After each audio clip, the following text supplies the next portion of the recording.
Hello, everyone, and welcome to our first session of Chains of Asmodeus. We are so very excited and we are so very grateful for those who are showing up live or watching this VOD on YouTube or however you are consuming this at the moment. Thank you so much. We appreciate you coming and we are incredibly excited to see where this story is going to take us. But thank you for coming and welcome to the first ever session of Chains of Asmodeus. To introduce myself, my name is Maddie or Madaloon, and I am going to be your dungeon master for this descent. I'm also the person that sends my players random snippets of song lyrics with little to no context. Maddie, if you haven't been here before, this is how we introduce ourselves, inspired by the intros. The prompt is, hi, I'm the person that blank name. So let's introduce these incredible players, starting with, at the very top, Sue! Oh god, hello everybody! This is Dragon Mistress, Sue, be here and play my first D&D game. I am most likely the person to give you hugs all the time. Oh, Haley! I think about it else. Okay. I'm the player that comes up with character secrets and then immediately tells every single PC at the table because I can't keep a secret for myself. Haley. Amazing. Hannah! Hi, and I'm the player that cursed the last unicorn with mortality. Hannah. Oh. Diana! Hey, I'm the person who's been waiting a year and a fucking half to play this character, and I'm about to make it everyone's problem. I'm Diana Faye. Apollo! Hi. I'm the guy who made truly the worst man imaginable and then said, but make him a hot dragon guy. Apollo. Real. You will get to know these lovely people incredibly well very soon, and they'll be sure to introduce where you can find them, that you'll be able to find their links in the chat, in the description of this video. Make sure you give them all a follow because you're going to get to know them very well in these next, we don't know how long, but we're so excited. Okay, so follow them all because they're incredible. Now, before we start, we have some very quick announcements to get through. It's first session, there's always the most. First and foremost, this campaign will be a grim, dark fantasy, and we want to keep you as safe as we possibly can. So you'll see in the top right corner here, we have a command called content warnings. And if you put that in, it's going to give you a link to a Google Doc that includes a laundry list of possible campaign content warnings for this episode and also for the campaign in general, because we want to keep you as safe as we possibly can. Next up, this campaign we are playing is a Dungeons & Dragons 2014 5th edition module of the same name, written by James Ohlen and Adrian Tchaikovsky, using content published by Wizards of the Coast. This show is unofficial and is just supported under the fan content policy. It isn't endorsed by WotC in any way, but we're using materials owned by Wizards of the Coast. If you want to check out the module, you can find it on DM's Guild. It's very cool, and a portion of the profits go to charity, which is sick. The writers are amazing. This module is amazing. Be sure to check it out. That being said, if you have read this module, played it, heard of it, you might see some changes. I'm a homebrew girl at heart, and while I want to keep the Greater Forgotten Realms lore consistent, you might see some changes. Just be prepared for it. Alrighty. Now, we're going to tell you all about our incredible sponsor for this week, Monument Studios with Fantasy Plus. Diana and Hannah, do you want to tell us all about it? Absolutely. So those who are familiar with my work, Hannah's work, and the work of a billion other TTRPG content creators in the space already know about Fantasy Plus and Monument Studios. They are absolutely amazing. It's a company run by two brothers, and if you haven't heard already, it was actually nominated for an Emmy for Best Digital Aid back last year in 2024. Not only are the most amazing people ever and the kindest studio ever to sponsor us for this first episode, but what they do is they create an amazing audio mixer that you can use in your tabletop games. And that includes tabletop games that are streamed and posted on YouTube. That's right, it's 100% royalty free, and so easy to use, like unbelievably easy to use. When I first started working with them forever ago, I popped into their software just in browser, and it was the easiest thing ever. There wasn't an excessive amount of buttons. You didn't have to know anything about audio leveling or whatever the fancy terms are. It was just a bunch of sliders and then hundreds of different sounds, ambiance, sound effects, things like that to choose from that you can mix and match live. It took me 5 minutes to learn, no joke, 5 minutes. And like I said, it's royalty free, so no matter what side of the TTRPG space you're on, whether you're in front of a camera or just playing at home, it is an absolute necessity to have at your table. Plus, you can get it for only $4.99 a month. It is so wildly cheap. It's like the type of subscription service that you're not even going to realize comes out of your pocket every single month, and you get so much content out of it that it is just like, it's an unbelievably good deal. And it's about to get even better because Hannah here is going to teach us about some things coming down the road with them. Yes, I'm so excited. So Monument Studios is this incredible software, and they are launching their new and improved Fantasy Plus at the end of the month. They had Kickstarter last year where they absolutely crushed every single goal and stretch goal possible, which means that they're relaunching with new tracks, new SFX. We're talking hundreds upon hundreds of sounds with a new desktop client and a Discord integration, so you can run your games like us here and at your home games. It is literally everything that a DM would need to like level up. They've got HBO level Game of Thrones-esque music to make your table as good as possible. So if you want to DM like the pros, go check out Fantasy Plus and Monument Studios and thank them again for supporting creators like us and sponsoring this video. And We also love you guys. sponsoring this campaign, because any of the music you hear, including this really cool heroic track that I'm playing right now, is going to be from Monument Studios and from Fantasy Plus. They just released very recently a new release called Wrath, and it fit really well, and I'm kind of happy about it. That song that was playing during the starting soon, also Monument Studios. They are sick, everyone. Check them out. And also, if your company would like to sponsor our show, send me an email. We would absolutely love to work with you, use your product, tell the people what we think of it and how, and yeah, just let us know. We're always open. Also, huge shout out to two incredibly lovely people, including our character artist, Anne Art, who produced the incredible art of our player characters, which you are seeing below at the moment. And also, huge shout out to James or Huggamugged, who will be making our maps for this campaign. Please check them both out on their socials. You can also check out James's maps on Patreon. The command is art and also maps to find their links. Also, if you want to catch the VODs of this campaign, they will be posted soon after our live show has finished and will be posted on my YouTube channel, so make sure you subscribe. And finally, please join our Discord server. It's where our audience meets up for watch parties, to share memes and art, talk all things D&D, and it's also where we collect questions for our future after show Q&As, which will occur every few sessions or so, though a friend did give me some advice that we should do an after show after every layer, and I kind of agree. I think that would be cool. All right. With that all being said, I think I should introduce you to the current affairs in the land of Faerun. The year is 1494 DR. It has only been a few months since the fall of Elturel, since the city was wrenched from the depths of Avernus and returned, broken but standing, to its rightful place on the material plane. Zariel, wounded but unyielding, clings to her rule over Hell's first layer by the skin of her teeth, retreating to her floating citadel to lick her wounds. But Faerun does not forget so easily. Fear of all things infernal is at an all-time high. The exiled tieflings of Elturel wander the land, seeking refuge in Baldur's Gate. Trust is a fragile thing in a world that has glimpsed damnation and barely survived. Yet, our story does not begin on the Sword Coast.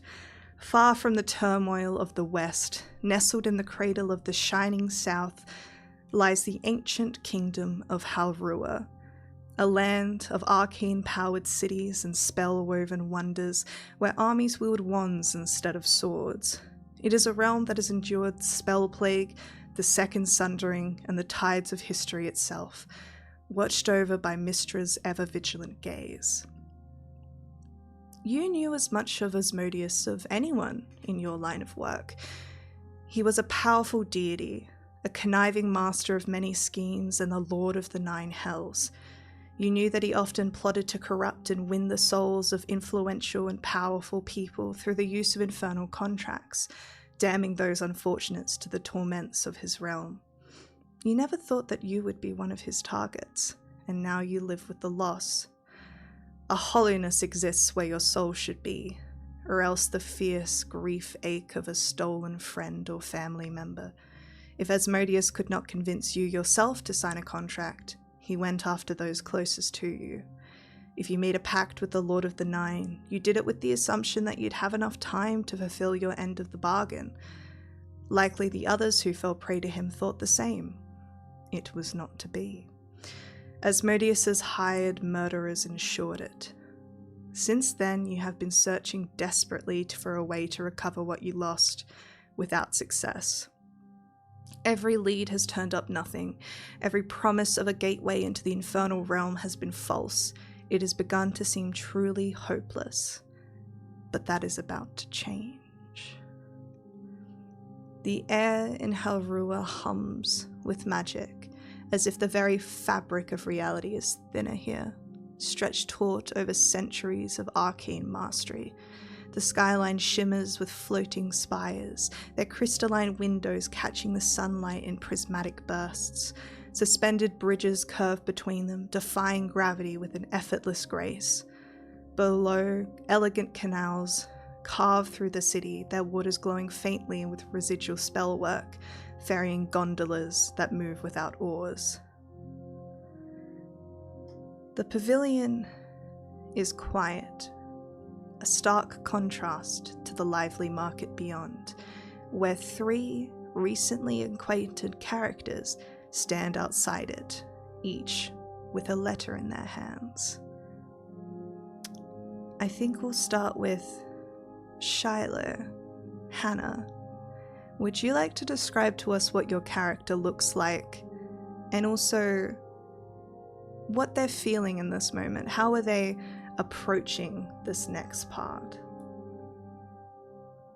Yes. So you see standing before you, a very tall, elven-looking woman that looks as if all of the color from her face has been zapped away. She has a kind of strong Roman nose and slick black hair that falls down to her back, and a thin copper chain necklace hangs from her throat.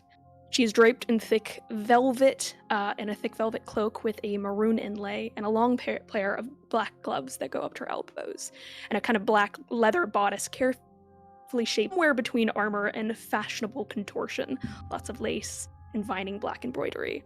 She moves stalking like an animal that could catch up to you if it wanted, but prefers to take its time. She moves forward in this space, taking in the place around her. She's used to walking into a place with confidence. She is walking into a place with authority, and suddenly she doesn't have that. So you can see a kind of unsteadiness as her eyes kind of dart from person to person as she walks by.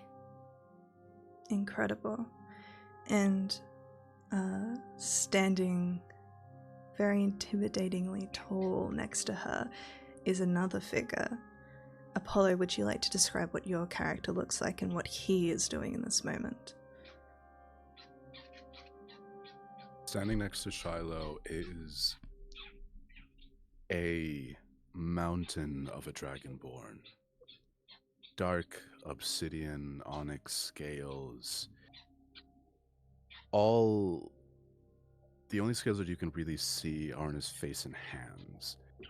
Hands because they are at his side, twitching as if ready to go.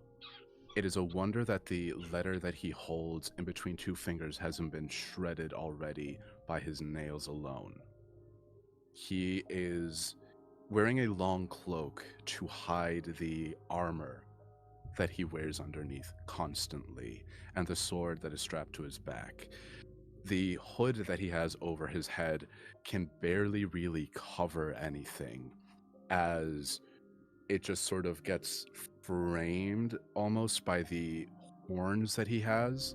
Two dark, almost like night jet black horns that at their tips become discolored, almost as if bleached by acid, excuse me.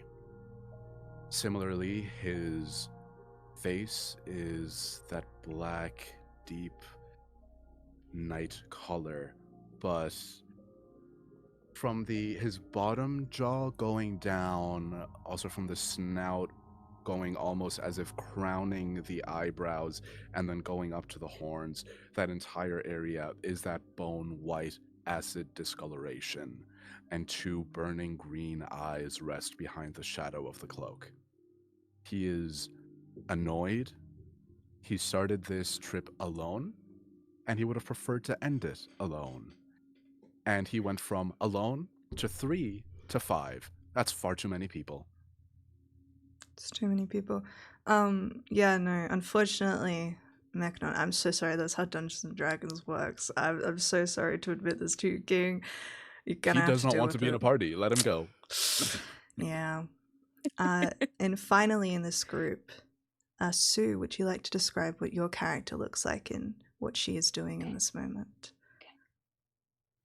So Emir is the embodiment of elegance. And as you watch her and see what she looks like, she is just, let's think, she has this mischievous smirk to her lips that is almost always there, and her silver white hair cascades down her back in the moonlight, like the moonlight, and it contrasts sharply with her dark blue skin. It, like, her skin almost has this glow to her, and her crimson and magenta attire clings to her figure, and it daringly, like, exposes her stomach and her shoulder, while this cloak that she drapes around her kind of hides her true form. It just, the edges are kind of shadowed, and she's just hiding this cloak, but you can just feel like you're just, whenever you see her, like something about her magnetizes you to her. And she, is just in this space. She moves with deliberation, but it's like water wherever she goes. And she likes to take in things around her. She is powerful and just feminine energy, and likes to take in her opponents. And she's, rather than like a stab, or like, her smile can be biting. That's the kind of person that she is. Incredible. So the three of you currently stand together outside of this pavilion, not yet entering. Those letters in your hands that had been sent by a mysterious courier with the message that this strange person, that they could help you, that they knew how to help you, that you could help each other. So as you stand here not yet entering, do you say anything to each other, or do you just walk in? Shiloh does not wait for these two people. She does not think that they are going to be helpful and is going to just walk forward. Wait. They expected 5. I don't plan on waiting. Look to the left, look to the right, Very well. and I'll follow you. You coming? She says to Ymir. Ymir moves with fluid grace. She does a little smile to her, and she starts moving in, and she goes, well, it's a little warmer than I expected, but maybe that's just me. And she just moves in with everybody. She's just taking this as easy and smooth as possible. I'll say, Yeah, I think Ymir, can you roll me a deception check? Yes. Already. Let's see. Immediately. Deception. And wait, first roll of the game, guys. first roll. Yeah, Oh my god. Is a deception check. Did I tell Slow. everybody this is like my first D&D game? Okay, here we go. Oh god! A 10. Okay. I'll say That's not great. this is a question for the party actually. There are two ways that I do insight checks. One is that you guys tell me what your modifier is and I roll it for you and I tell you what you know, or you roll it yourselves. Which one would you guys like to do? This will be for the session entire... 0 that we played, my dice betrayed me. Because I don't have a preference. I will say I do think it is interesting where it's like you will, because if you roll a 1 and I tell you something, you'll just like, oh well, obviously I didn't know, but then you don't know. Okay, I'll say for Shiloh and for Mechnon, what are your insight pluses? 0? Zero. Stop asking me. Bestie, I need you to stop asking me to do wisdom-related things. You know it's a -1. This is not You a know it's a wise -1. cast right here. Oh shit. Okay. Wisdom is my dump stat. Mine too. Shiloh, Same. Shiloh, you're a woman As on a Diana. mission. You're a woman on a mission and you're entering this building. Mechnon, you were not the type to consider other people, period. Or just in general, consider other people when faced with any kind of conflict. That, you know, people will show themselves in battle or show themselves in a fight, but you aren't the ones to read cues. However, I don't feel the need to change. I rolled a natural 20 for you, even with a -1. Mechnon, you know that Ymir, and correct me if I'm wrong, Sue, is very on edge since that time where she was faced with her past in a violent altercation on the way here, and that this easy smile is a mask and you see Yes, right through it. absolutely. Yeah. I will turn to Ymir. Ymir, breathe. Where we are going, there is no time for weakness or faltering. If you are going to lie, at least be convincing. Let's go. Ymir is a little bit offended by this. She's from a matriarch. There's no man that speaks to her while like looking at her like that. So she just kind of takes this in. She's a little perturbed by him picking up on this, but she just kind of shakes it off and goes, whatever you say. And then she just kind of like moves, but she's like clearly kind of annoyed by that. Fair enough. Hey, I told you to lock the fuck in. I don't need you to like me. I need you to lock in. Oh yeah. This is Yeah, all yeah, yeah. visitors. Alrighty. So And then Tyler is bored, leaning against the door, like, Enemy Oh, to "Hey, friendship. just hurry up. So- I've got places to be." the three of you head inside. And as you do, you open up on this pavilion at the front. Looked incredibly simple. If anything, the thing that made it most stand out in a way was how much darker it was compared to the other buildings in the city. But as you head in, it seems to open up into quite a grand building, one that you wouldn't have expected to see, considering how small it looked from the outside.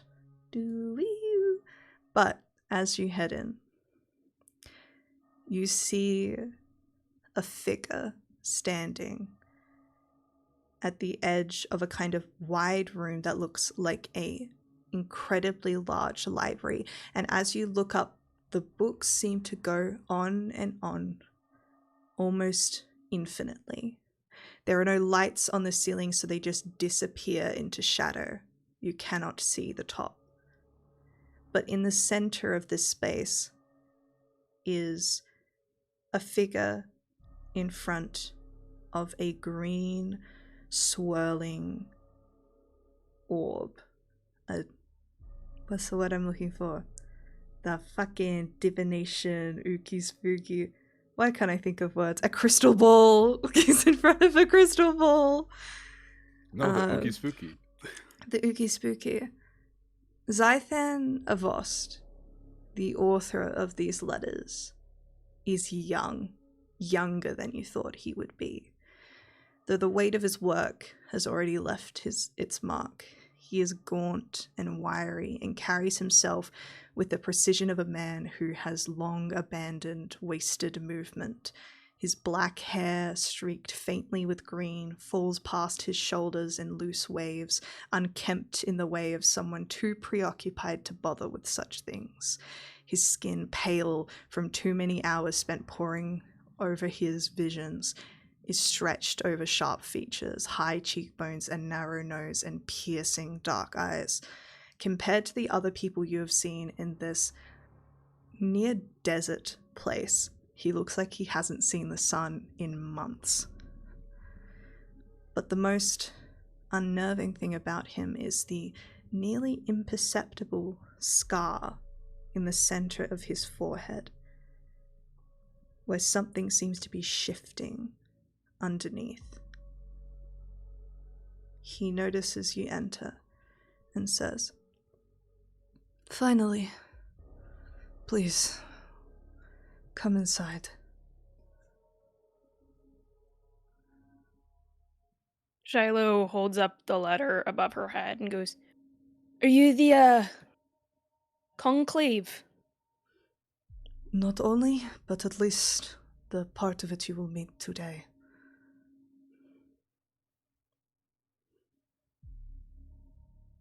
He's gonna look up to Fang and Ymir here, and go, "You know, I'm not really one for taking orders through letters. I'd like to know who I'm speaking to. Your name." As I said before, my name is Zythan Avost. I am a member of the Conclave of Halrua. We are an ancient organization, secret, created to prevent misuse of magic throughout the realms and the planes. And So then, I guess the reason why we are here is because someone is using magic the way they should not be? in a way, more so that I think we are after very similar things and can help each other. So why should we help you? Because I'm your only hope. I do not like those who speak in riddles. Then- First, you make me travel the continent. Then, you make me partner up with others. And now you intend to make me wait? Get down here and speak. He steps down. Then, allow me to waste no more of your time. If you know your history, then you will know of the fall of Netheril. Can all of you make history checks? Oh, God. The horror I of don't being think we like a know. lore nerd. The horror of being I a know. lore nerd being like, please let me know about the fall of Netheril. I wanna know someone, please. Oh my God, I rolled well. History. 22, baby. Get into it. Let's That go. is a 19.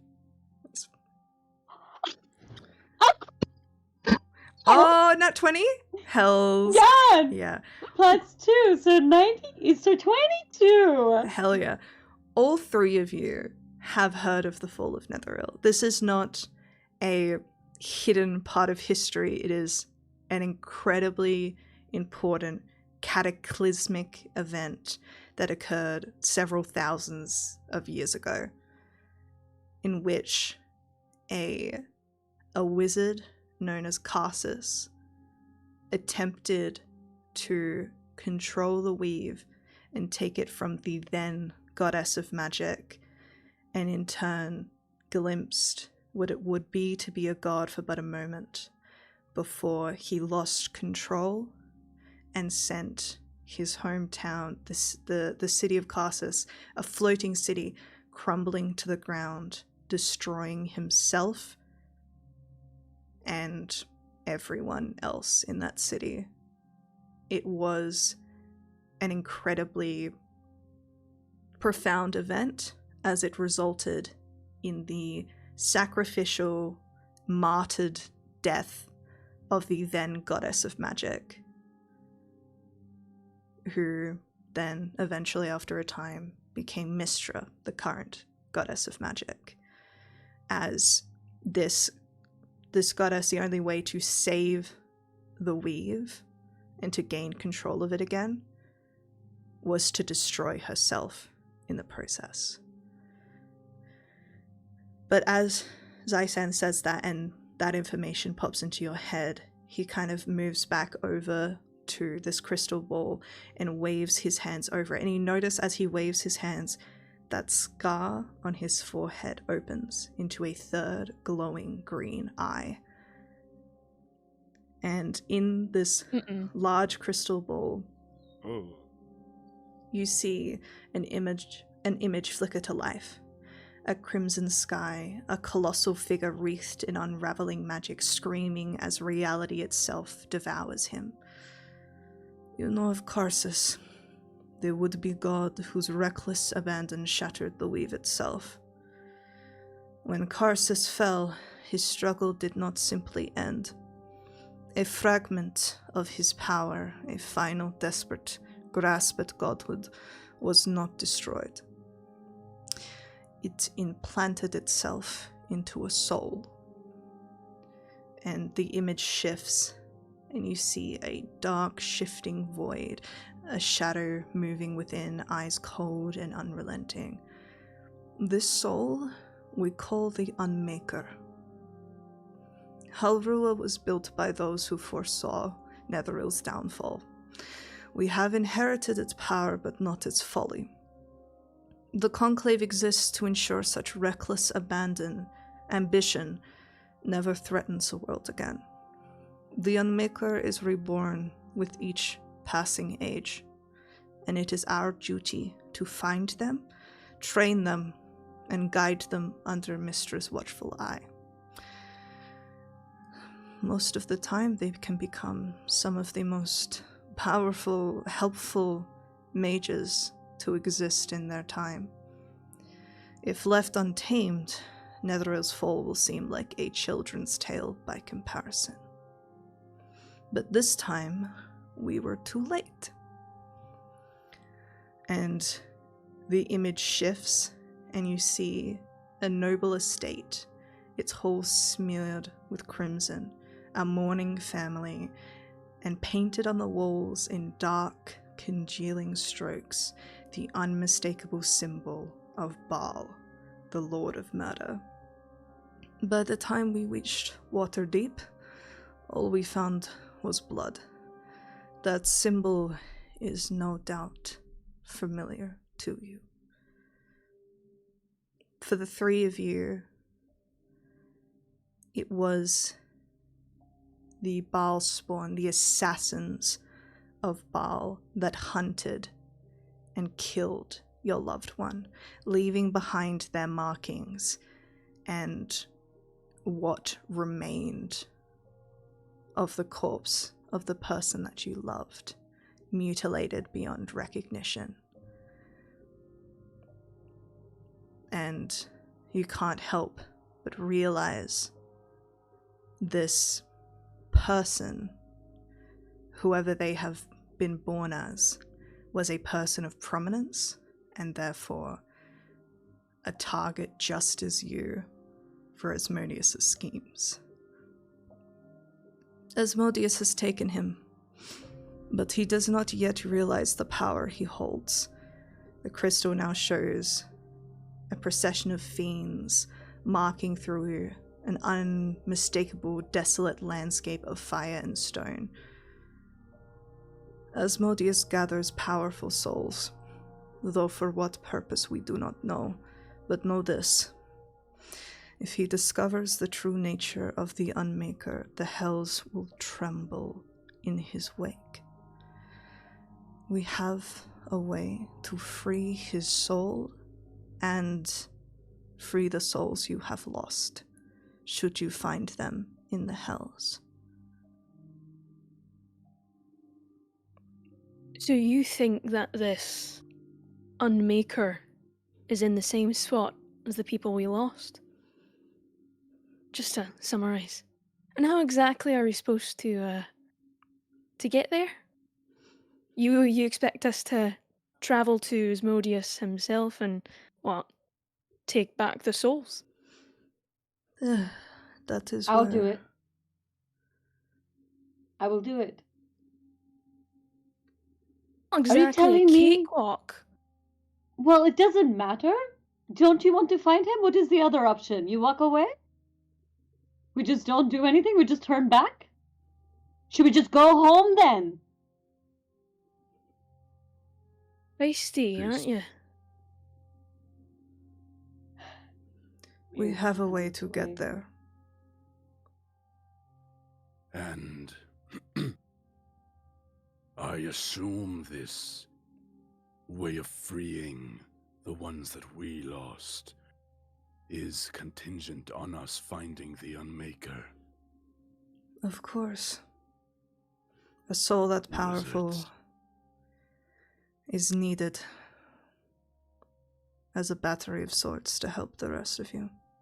I promise you you Can have no I- chance without him. Yeah? Can I do an insight check on this motherfucker? Yeah, sure. What are you hoping? Please. What are you I hoping to? beg. What are you hoping to insight?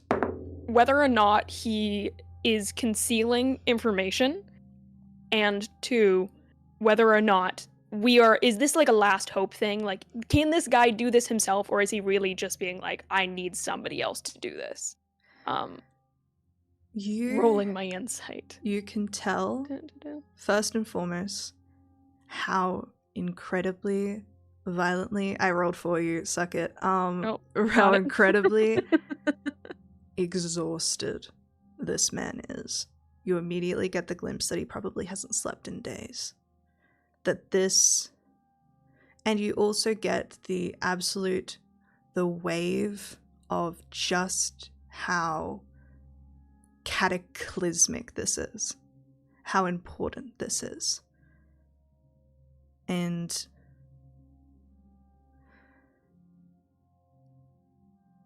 you can tell that while he might be able to, you kind of get the sense that your group's strong connection to whatever is happening here would push you all so much further than anything the Conclave could manage to do, because it is so personal to your group. And he thinks you might have insight more than he could.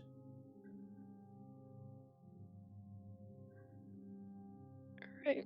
And Shiloh, you don't get the vibe that he is holding anything back from you at this moment, beyond what he hasn't yet explained. Told. How he there's no purposeful, Yeah. I'm keeping this device. Got it. Exactly. I have a condition of my own. And what would that be? I'm gonna stare down this arcane Silco looking twink. Whatever information you have on me, burn it.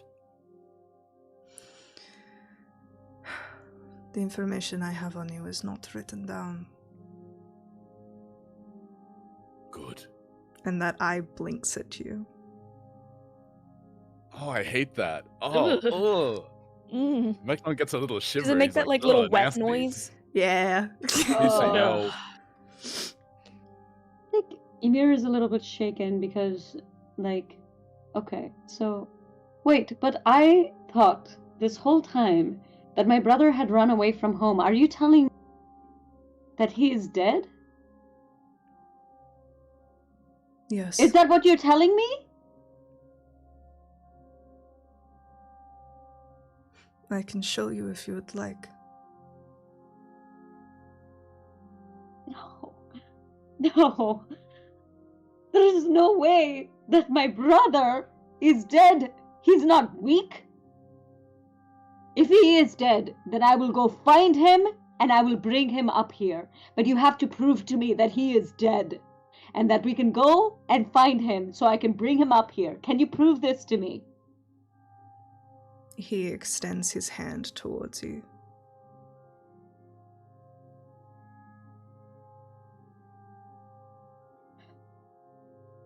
Mir like shakily like takes her hand and just like puts it there. Immediately, you feel a sudden rush in your head and a flash of images. You see your brother emerging in the upper world for the first time, blinking in the sun. You remember that pain of seeing that bright light for the first time, but you feel your brother's determination for a better life, for a life where people respect him, where he doesn't have to be so angry anymore. You see him sneaking through the streets. You see him talking to a man at a bar. You see the smiles on their faces of brothers in arms, of whispered promises, and the shaking of hands. And then you see your brother fighting. He fought so well, and you can't help but be so proud of him. But he was so outnumbered. And they got him in the daylight. Of course they did. They waited till he was in the open where he couldn't see them. Assassins fighting in the daylight, they knew about him. They knew everything about him. They knew his techniques, how he would use his swords. They knew his weak spots. And once they caught him, they made it long and they made it painful. Can you roll a wisdom saving throw for me? Your saving throws will be in the top left-hand corner of your character sheet.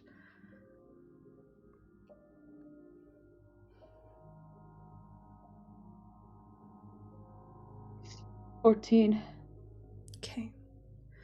With a 14, just as you're about to see the edges of your brother's screams, you are able to pull yourself out of it. Wrench yourself away from that vision.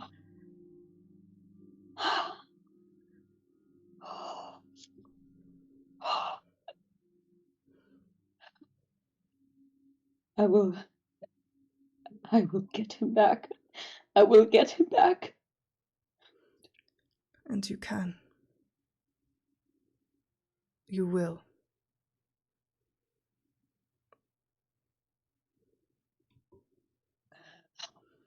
What are the rest of you doing? Yeah.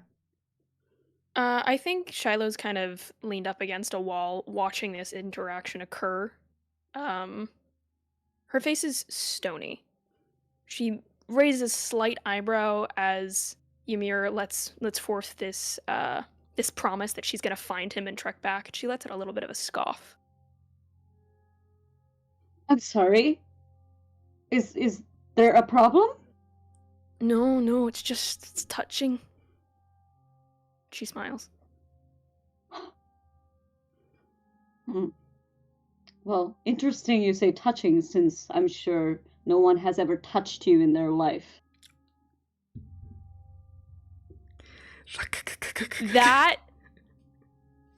That strikes a nerve. And for the first time, this elven woman bares her teeth almost in reflex, and you see a series of fangs on either side, something that you hadn't seen before. As she says, "I suggest you bite your tongue, lest I rip it out myself." Right. I'm gonna just interpose myself. Okay.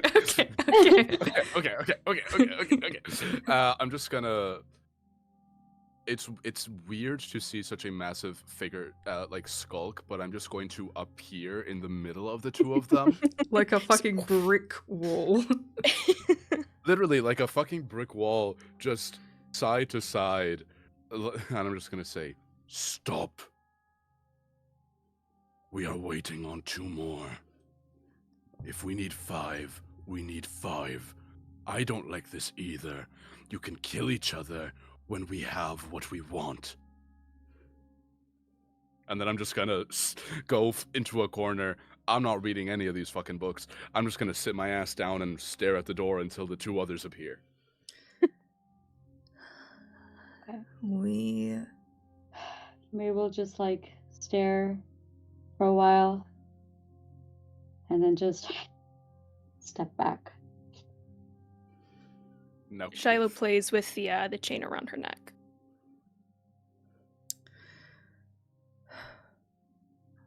As you guessed, this is no simple task. And if you are willing, I will take you to where you will meet your other 2 companions that will stand at your side, and where you can meet my contact, an expert on the 9 hells, who will take you there. So are you willing? Yes. Fine.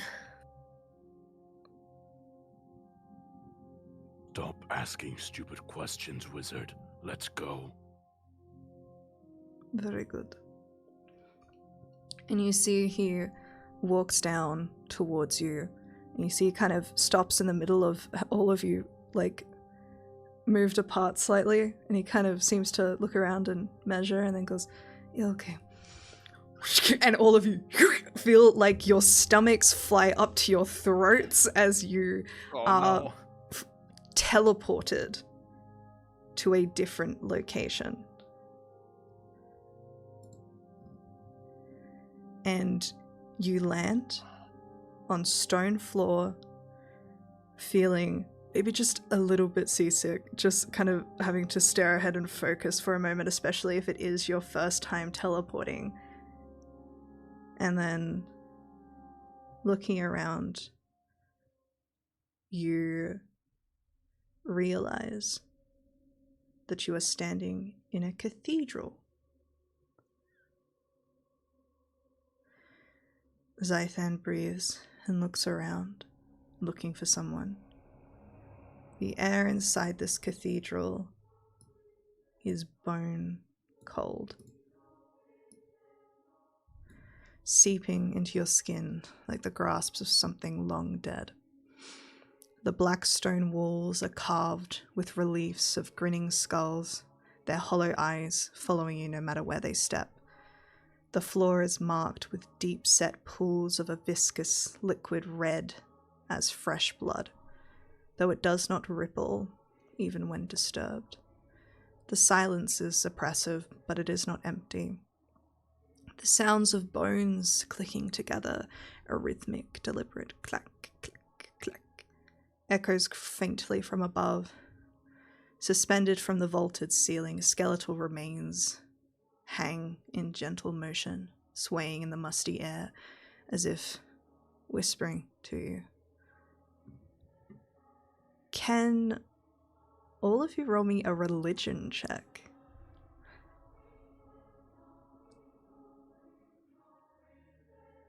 Okay, I have to do this.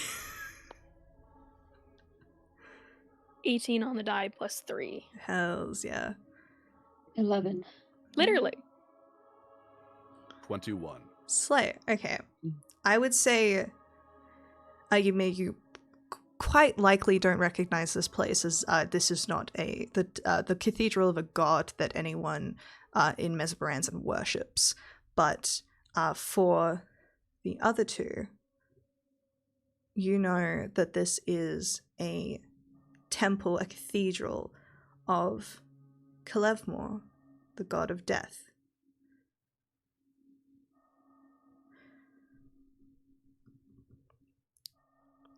At the center of this temple waits a priestess.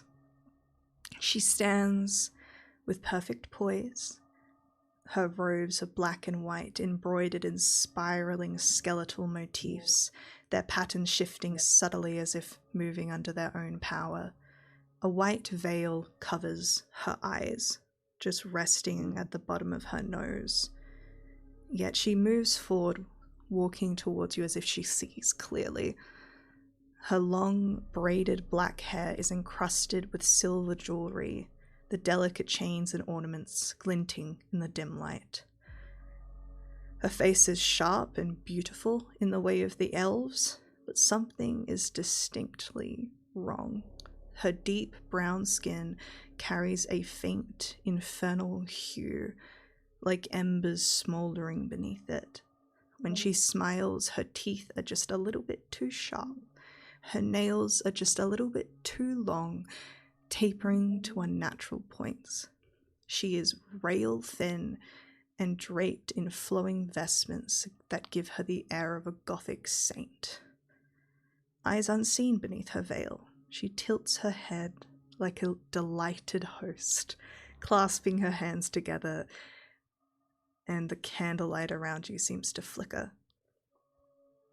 At last! You're here. Dead, some of you, alive for now, the rest of you. Welcome. Thanks, you have a lovely home. Thank you. Where is he? Who? Where is my brother? The soul you seek. He is not here. Then why are we here? To find out where he is, of course. And Xanthus steps forward, kind of between all of you, and says, "This is Calithria Tambriel, High Priestess of Kalemvor and foremost authority on the 9 hells in all of Faerun. She has walked where few mortals dare tread, faced horrors that would unravel lesser minds, and returned with the knowledge that may yet save us all." Calithria kind of gestures for all of you to follow and says, "Follow me. I've had these waiting for you. I do so love being prepared." And she seems to just glide off, leaving you all behind, just expecting you to follow her. Nasty. At this stage, we're deep enough in the sauce that I don't need to be hiding under this cloak. I'm just gonna undo the cloak. It was dirty, it was nasty, it was secondhand. I got it for steal. I'm just gonna drop it on the And I floor of stole this it. cathedral, just being probably. I stole 4 cloaks and I stitched them together to fit me. Enormous Dragonborn in the middle of the street. Just hand sewing. It's No. like Thor. If I do this, they can't see me again. That's literally me.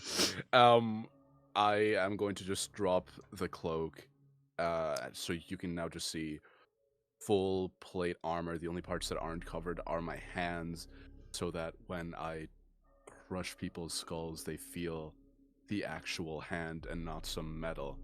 And my head, because you ever try get horns in a helmet? It's not gonna work. They are the only parts that aren't armored. It is like a deep emerald armor with silver. With like a bronze detailing, and there's an enormous belt that clasps at the front that depicts a scene of a giant decapitating a dragon. And strapped to my back, I have. This is for the anime fans in the crowd. This is for me. A berserk style buster sword, just on my back. And as I'll just walk in, I will look at the statue of Kalimvor and scoff, and continue walking.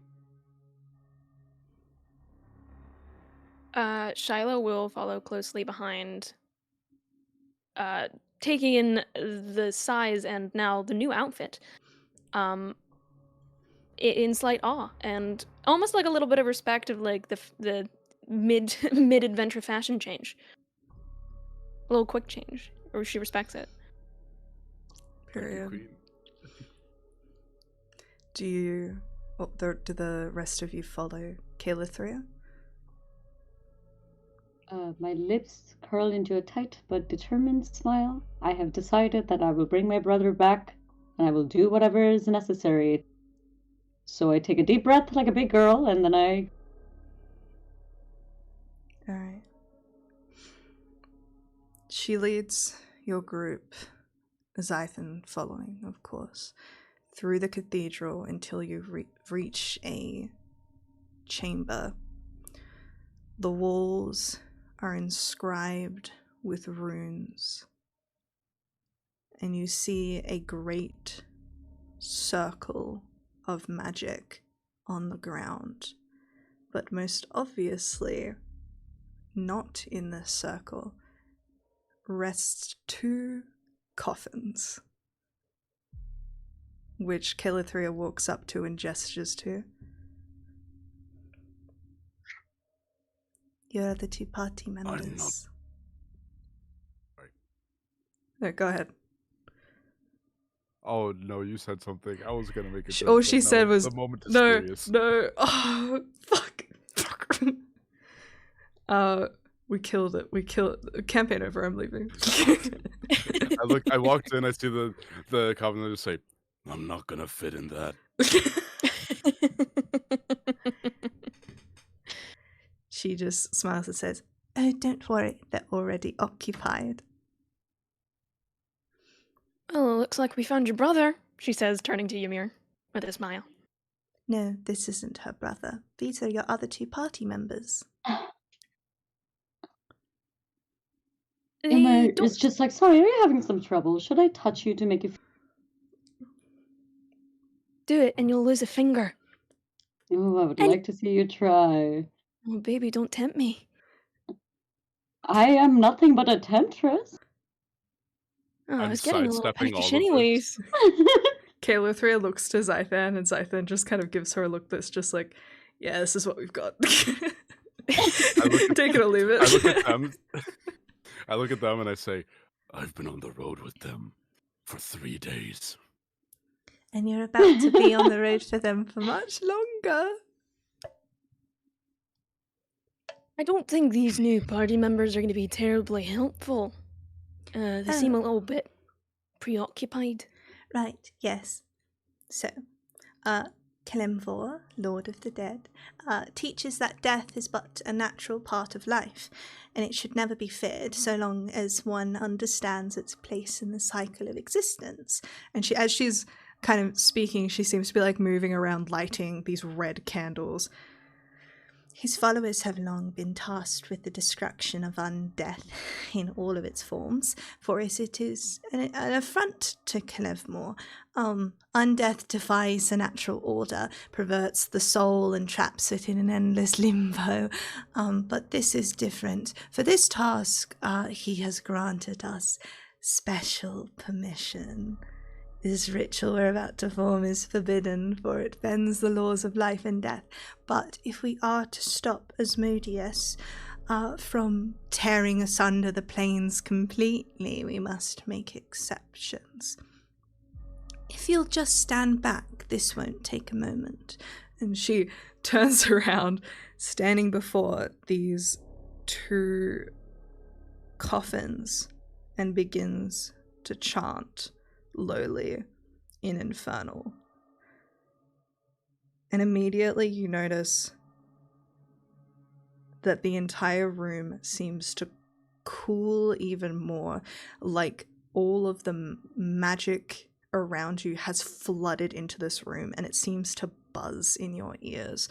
All of you are able to contort the weave in some way, so you're able to lock into this as if Kelevmore's eyes have shifted to this place. And as she chants, you see each of these candles begins to flicker out, one by one. And Calithria begins to float. Her chants, her words getting louder as her head drifts back and begins to snap to the side as she chants, until finally the last candle flickers out. Haley.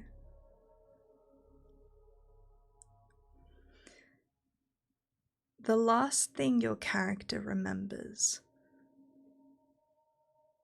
is hope, is determination, something a mix of the two, a desperate fighting down of guilt for just a moment of hope before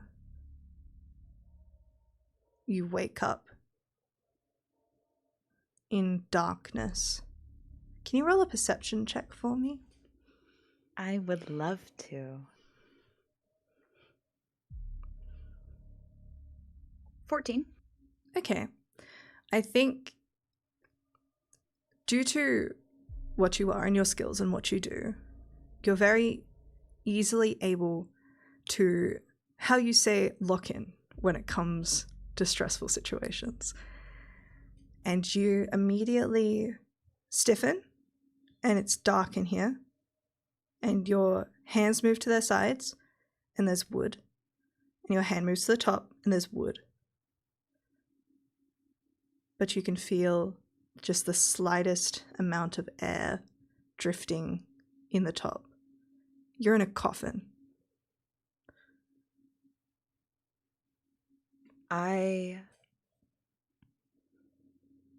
Well, that's not where I was when I died. So I'm gonna see if there's any lock, if I'm locked in or not, if I'm underground. Oh, there's light. I'm not underground. You are not. So yeah, I'm gonna press on the front. Roll me. coffin. I'll say roll me an acrobatics check, simply because I'm considering this an athletics check with your dexterity modifier as a monk. Thanks. 16. All right. You press your hands up against this and push, and you kind of feel it creak softly, and in your head you're thinking, one big strike and it's coming off. Yeah. I'll hit it then. Uma Thurman style, roll to hit for me. With the okay, roll to hit with advantage because it's still. And listen, you're gonna hit it. It's more just like how good you hit it. I hit it with a 23. Yeah, okay, so you like kind of bring yourself and like center all of your strength into a single fist, and the 2-inch punch, you just the rest of you watch instantaneously as the lid of this coffin flies off.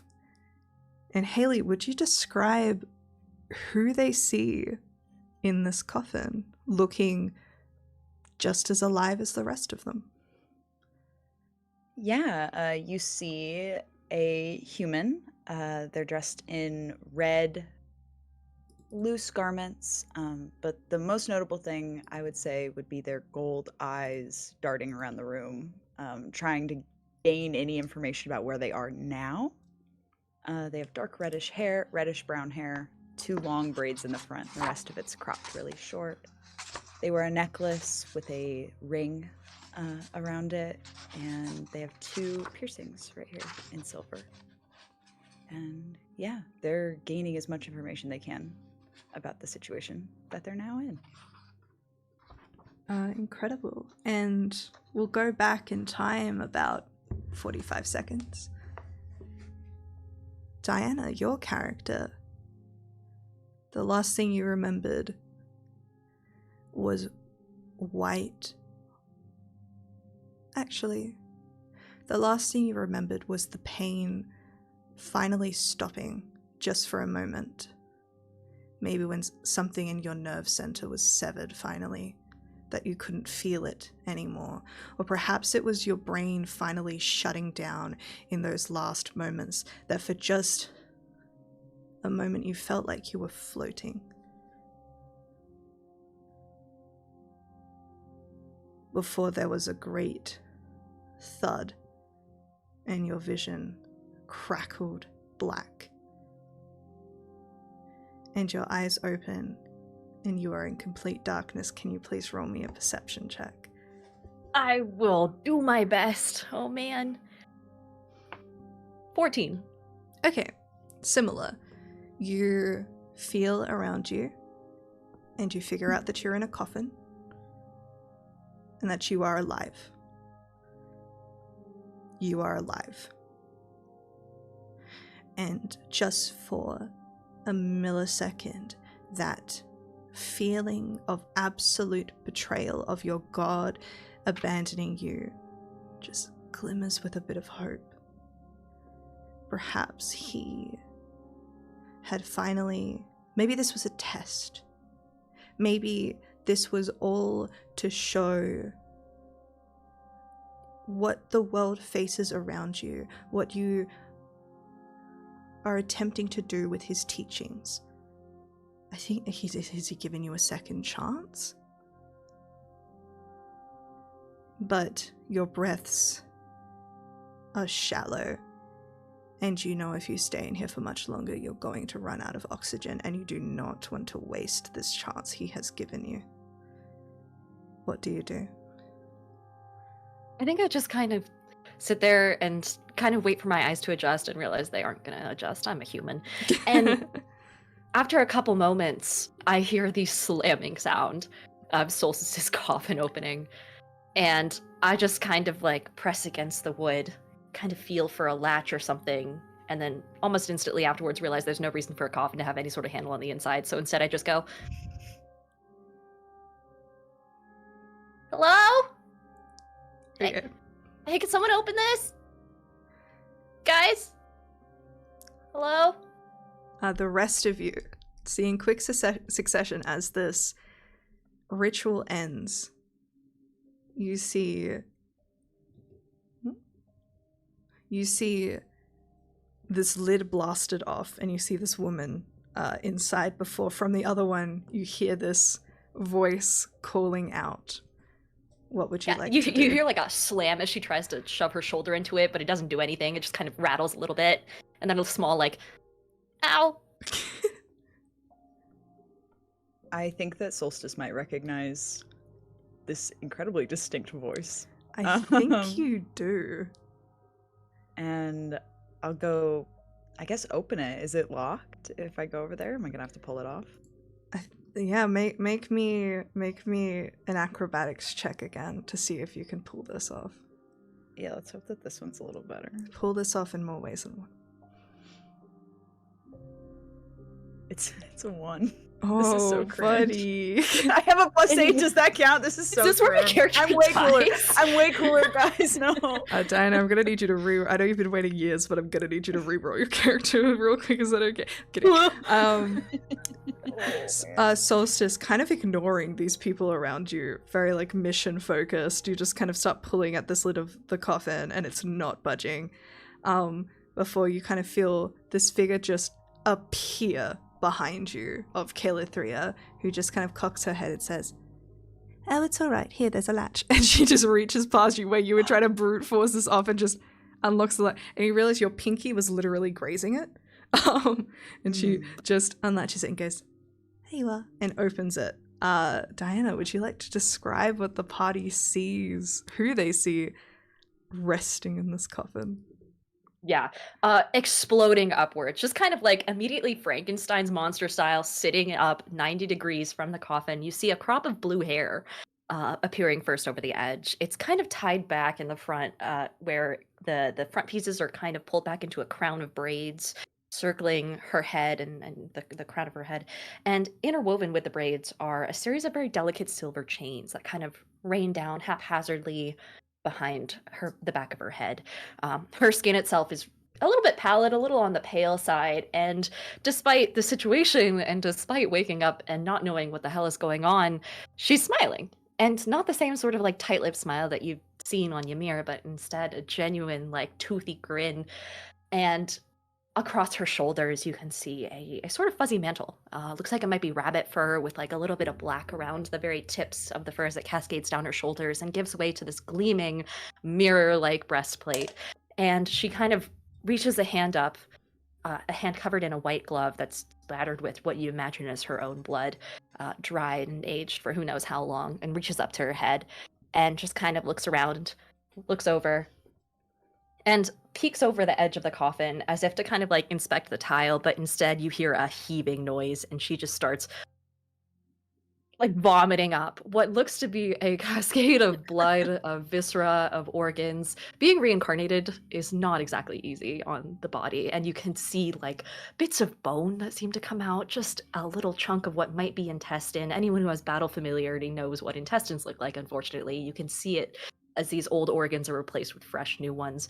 She kind of goes through the vomit. Soul, hold my hair back! It's held back already by the crown. She doesn't need help. I'll put my hand on your head. Anyways, I'm happy to see that death has not changed you. Yeah. Oh man, I wish it had. Yeah, me too. I think Shallow's gonna be one of the first people to step forward. She doesn't seem unfazed, but she looks very intrigued. And she goes, "It's okay, you get used to it." And is like looking at Rami? Raimi. She has not introduced and herself it's- yet, as far as I'm aware. Got it. The blue one. I don't believe she has, but it's more like she, in her brain, she's like more looking at your mouth and trying to determine whether or not you are like her of what's just happened. Okay, roll me either perception or nature. I'll do perception. Go for it. Only a 9. Okay. As she speaks, you don't see fangs. Got it. Shiloh looks a little disappointed and straightens back. Looking at Talithria, and will simply say, "You know, for a god that dislikes the undead, you seem to be employing a hell of a lot of them." Like I said, exceptions must be made.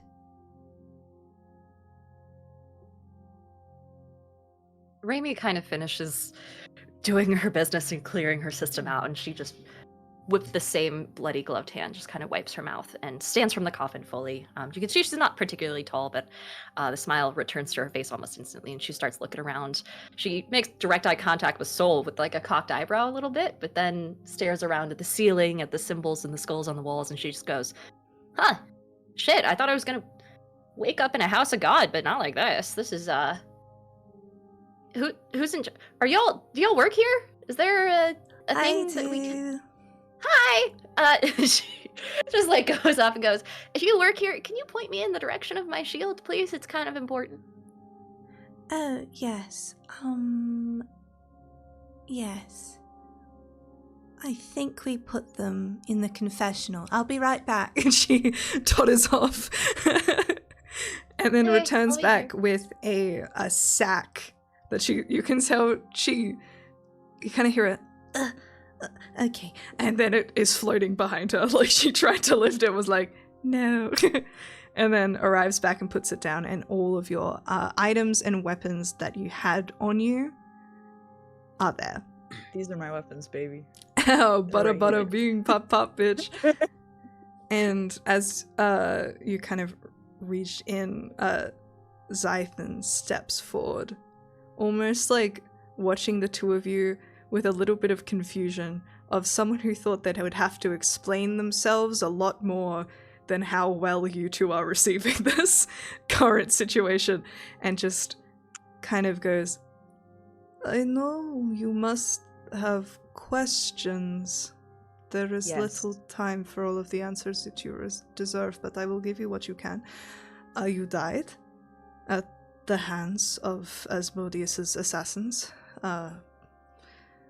soul, you have been brought back as we seek to help you find the souls that you seek, and also because we have a greater mission that could possibly destroy the entire world as we know it.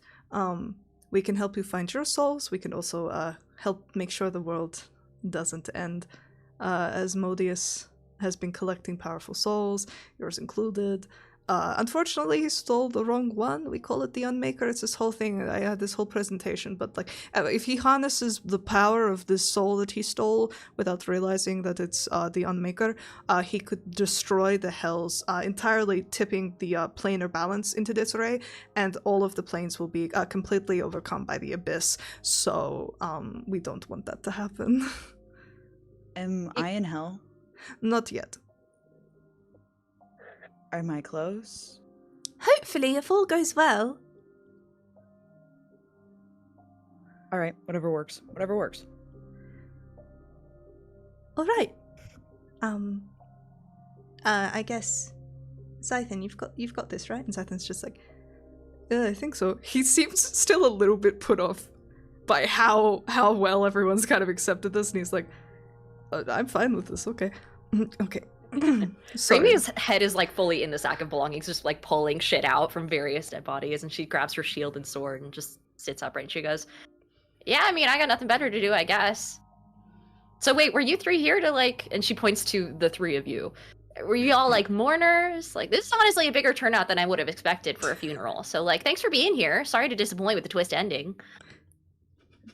Are you also going to hell? Seems like yes. Yeah, apologies to Yeah. disappoint. We're not attending your funeral. Ah, shit. Okay, that's fine. You'll have a second chance, I'm sure. Shilo's gonna look to Fang and Ymir and be like, do you see in this shit? As Zython's kind of like almost cocking his head like he's getting ready to be like, oh no, we don't want that to happen, but Kayla3 is next to him going like, yeah, absolutely, that's gonna happen. I look at Kayla3 and I just say, All right, all 5 of us are here. Now, what gate must we walk through? Yes, of course. I'm getting bored. We wouldn't want that. I promise you won't be bored soon. You'll be so afraid. Okay, so, Zython, as Zython says, right, through Mistra's guidance and divination, I have seen that the Unmaker's soul has not yet reached Nessus. I'll say, in general, just for everything that's about to happen, can everyone roll me a history or religion check? Oh, man. Nat 20 for religion. Hell yeah. You didn't need it though, Queen. religion. I Oh, got a thank God, 16. not on that one. A nasty, dirty Well, one.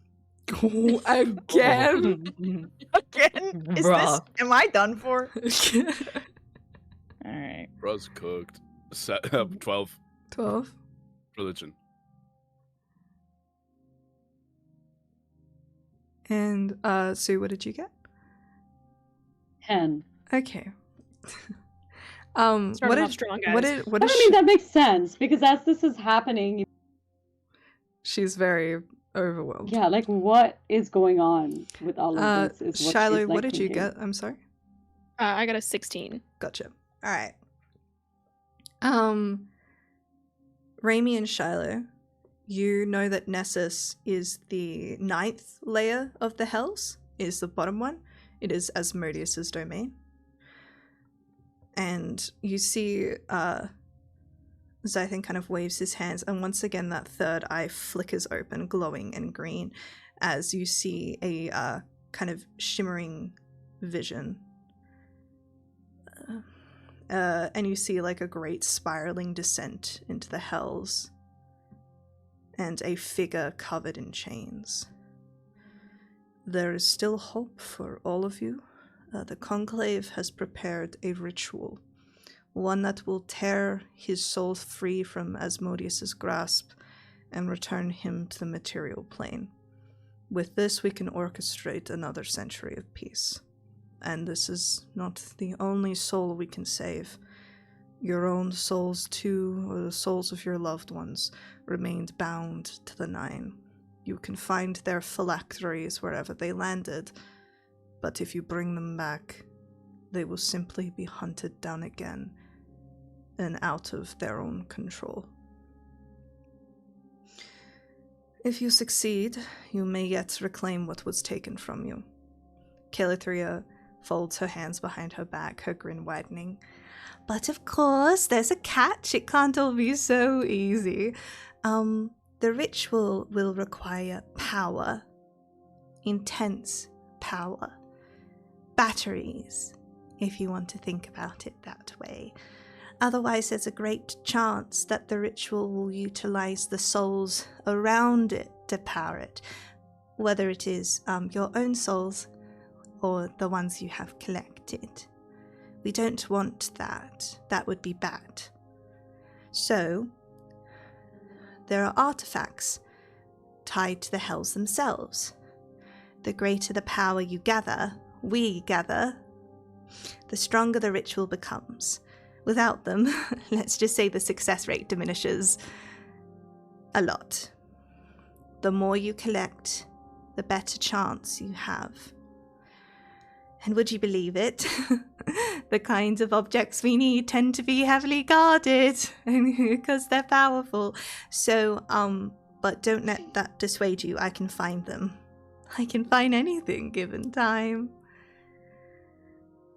She turns, walking towards the far wall of the chamber where you see a mural of the 9 hells is carved into the black stone.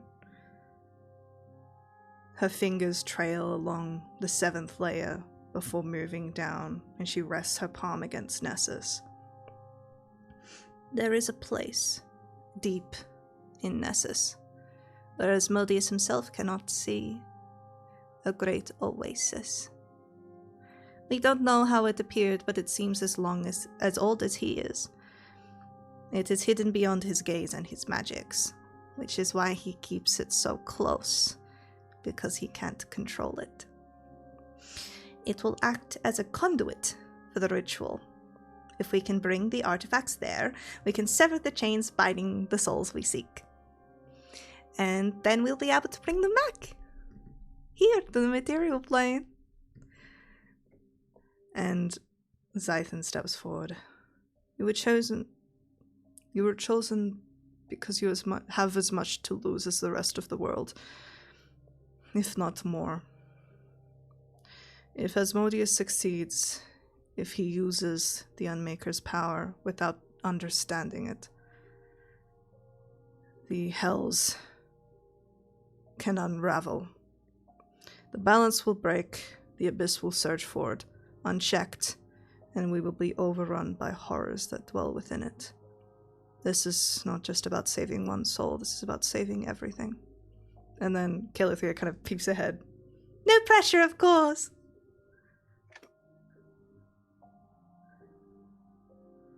Yes. Hello, DM. I'm having one of those moments where, as a player, I know some lore, and I just want to confirm. Of course. With the religion check, that was a 12, which isn't very high, but still a 12 is solid. Is that enough for me? Well, first of all, at this point in the history, is Tiamat in Avernus? And is a 12 enough for Magnon to know that? I think it would be, because I think this interests you specifically. Tiamat is in Avernus.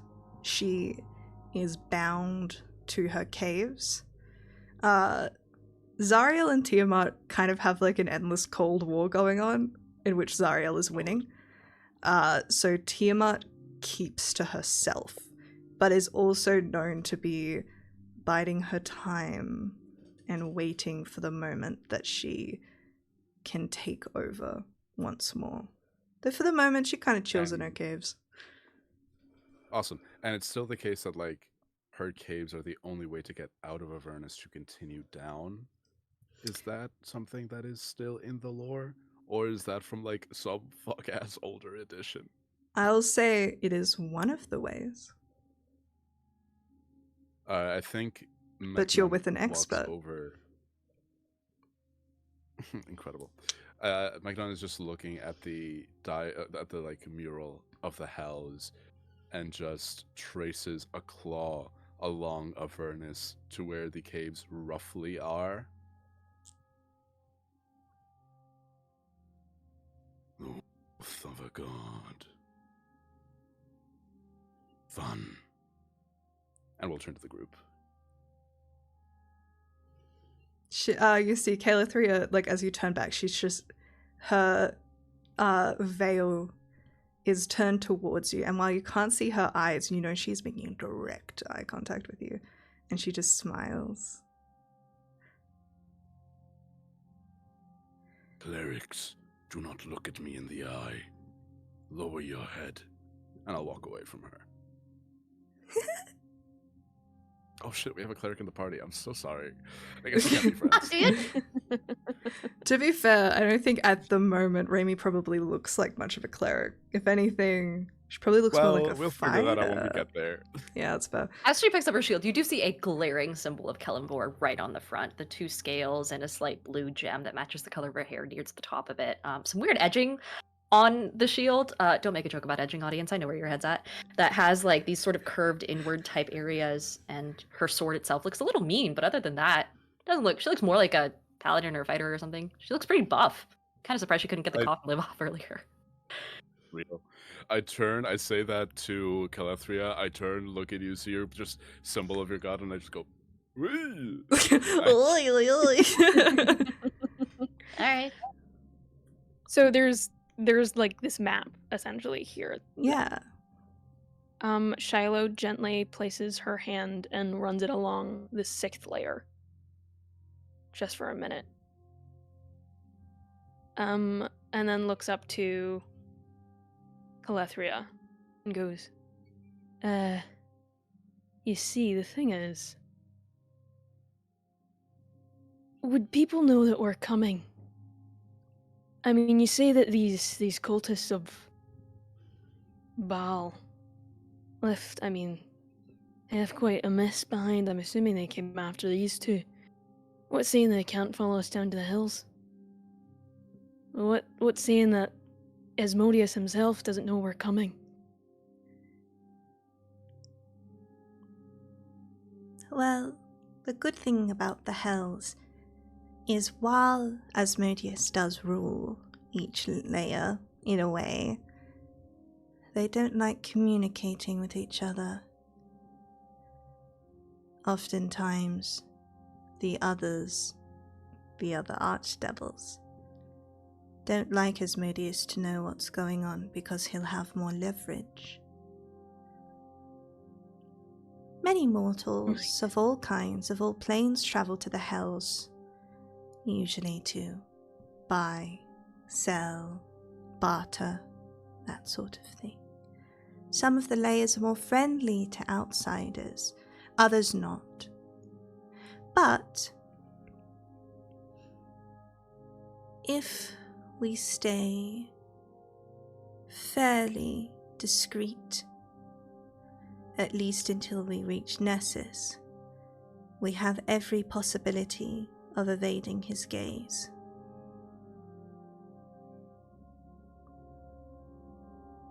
Shiloh mutters, and others, under her breath, before turning away. Like I said, until we reach their realm.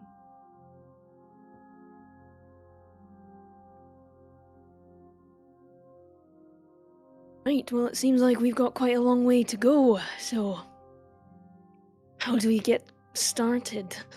Well, I'm glad you asked. I know quite a bit about the hells. My god granted me the ability to be able to go down there and do research. It's something of an interest of mine. I've been there many times. And kind of as she speaks, you notice those, like, again, those kind of off parts of her, and you suspect her time in the hells has almost influenced her physical form, like she has become slightly more infernal. But she's still very obviously an elf. But in order to know exactly what we want to do, we need to talk to an local, even more of an expert than me. So we're going to do a simple little ritual. I'm going to summon Beelzebul here. He will possess me, and then all of you can ask him questions.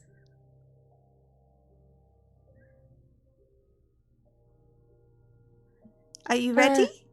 And she kind of One turns moment. and Okay. starts walking. Take a second. Wait a minute. Yeah, just give me one moment, and she's gonna stand behind Fang. I mean, is I the just go, what? You see, What? you see, Zythad also wasn't tapped into this plan, and he just goes, "I'm sorry, what?"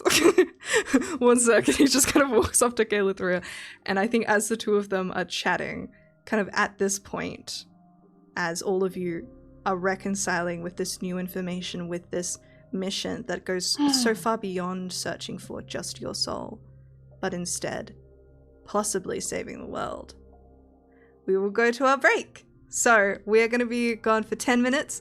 Grab a drink, grab a snack, stand up, do your stretches. We will be right back. Bye!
Hello everyone and welcome back. So, as after Caeletheria's just dropped this little dropped her master plan, what are the rest of you doing? I hid behind Fang. Human shield. I'm gonna use all of that. Hey, I'm gonna take a couple steps back. The last time I did a ritual, it didn't turn out great. So True. yeah, a couple steps back for sure. Okay. Yeah, I also take a step back. I fall into that sort of like, oh, there's for sure a name for it, but I'm thinking of it it's the triple threat position where you sort of just like sink into yourself a little bit. Wide stance. No one's moving me. And I do just have a hand on my sword. I'm just- Like you're playing volleyball and you're doing the rock. I pop a Oh. little bit of ass. I pop a Period. little bit of ass and I squat a little bit and I'm stable. Oh Yeah. my god.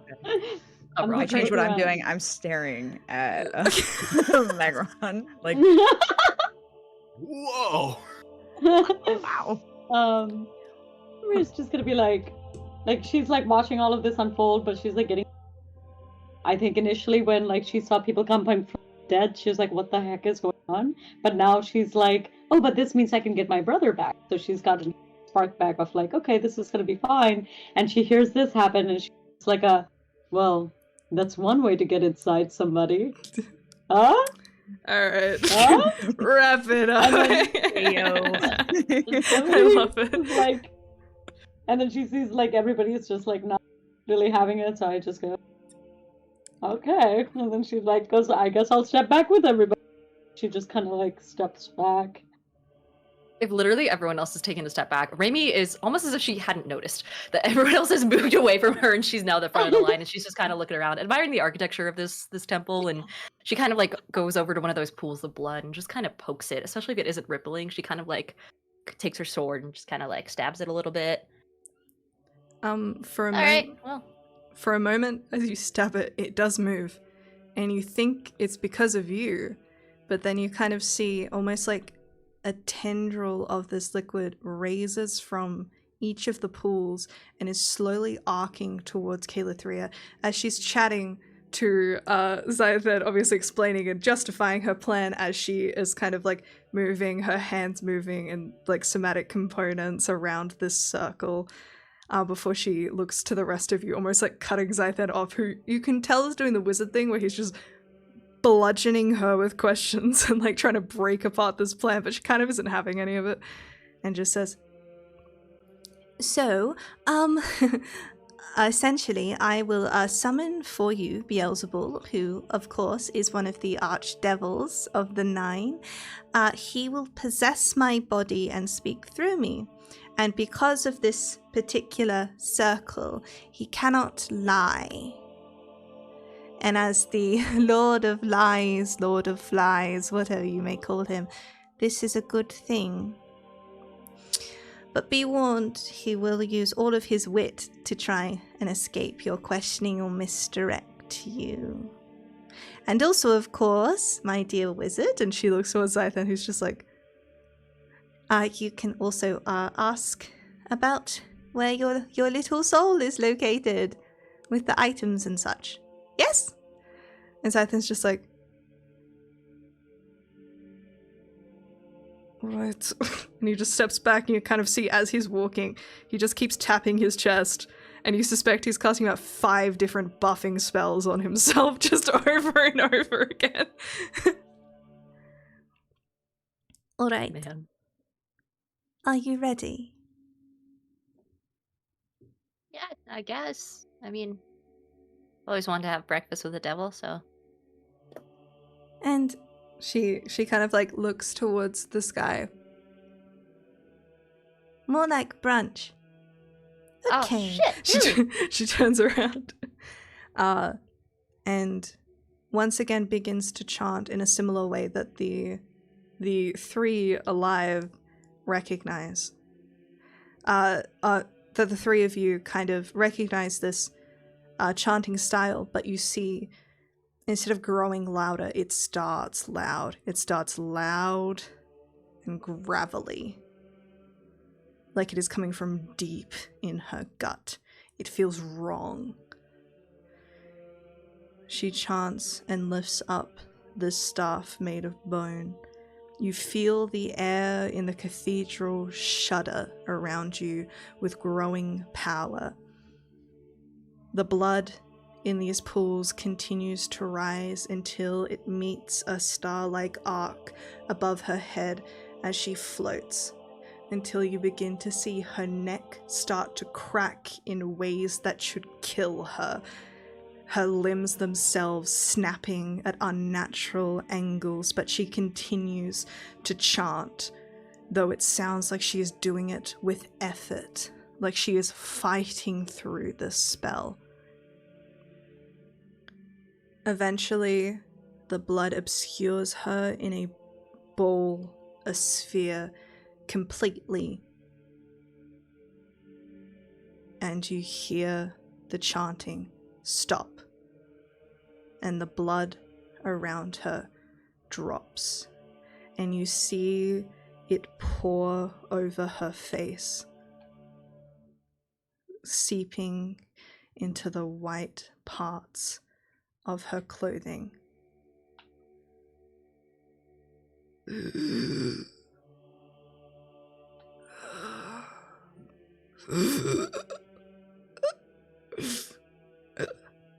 And you get the strange vision, the strange sound of a being learning to breathe for the first time. Of being in a strange body.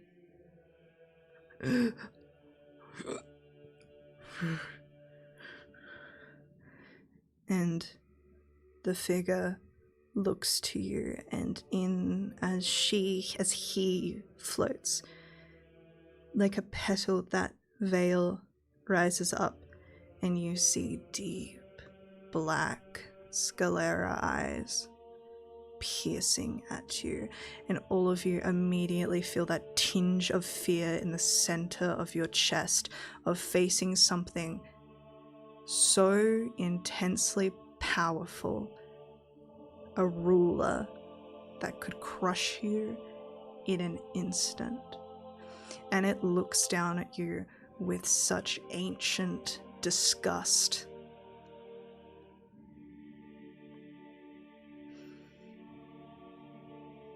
But he seems to know why he's here.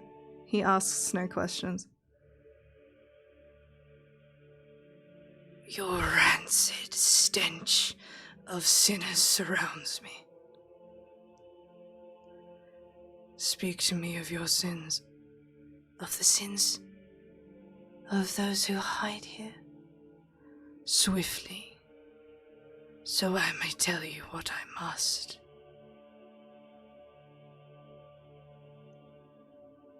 And it drifts forward but stops at the edge of the circle and glances up.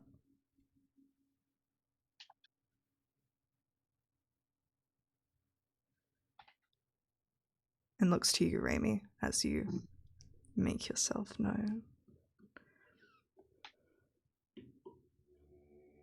Hi. My name's Raimi. Longtime listener, first time caller. And I shoot a very nervous glance over to specifically to Ymir and Shiloh, who seem to be the most sort of high and mighty of the crew so far. And then nervously looking back at Beelzebub. And I go, so us, the crew, the fam back here, are headed back into the hells. Help me. And we're trying to get some battery. Please help me. Some batteries and things. And we're please, for the love of God, save me. And I look at the and we have some questions about some things. You see Shiloh will step forward. The figure moves forward as if it's resting its forehead on the barrier that has been created, and it's just staring down at you. All right. I move yeah, forward Shiloh as will well. will pop up behind Oremi and just put a gentle hand on her shoulder, which is freezing. It is like a cool touch down, sending like shivers down your spine. It is uncomfortable, like an ice cube has just been placed. Seeing you writhe against it. Do you know why you're here?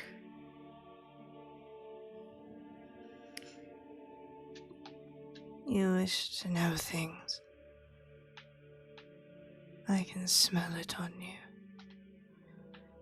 Those souls hidden, others stenched in grief. Well, if you know the Ymir kind of question, takes a sniff at her armpit and then continues.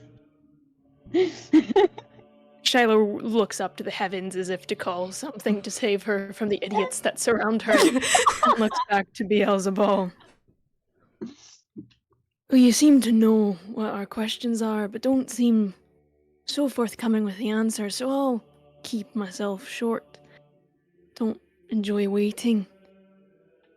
Where are the souls, and where are the artifacts?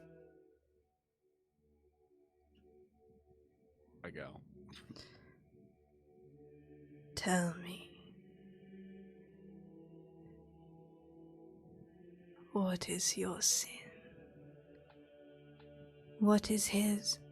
You share it. What is it? My sin. There's Far too many to count, brother. Ymir chuckles at this. You suggest me to pick just one? There's only 9. 9. Shiloh thinks to herself as this riddle is being told to her.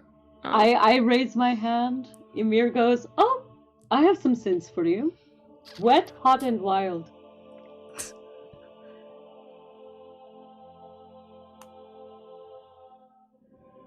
Oh? We're so fucked, guys.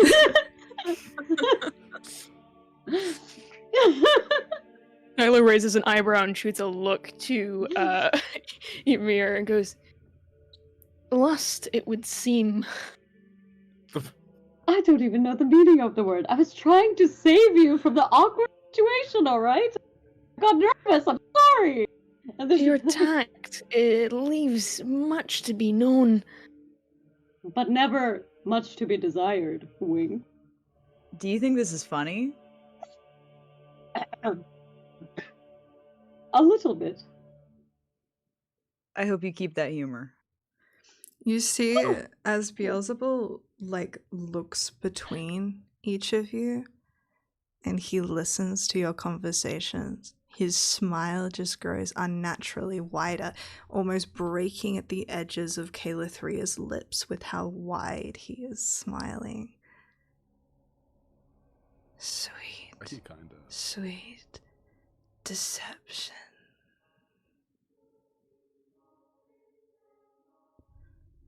I take a step forward, still hand on sword. Don't make that. Don't laugh. The other God one. damn it. Nice. Don't laugh. Nice. One hand on sword, other hand on cop. No. Dual wielding, am I right? I did joke that my spiritual weapon. You know what that anyway. You have the feat Great Weapon Master? That's not for fighting.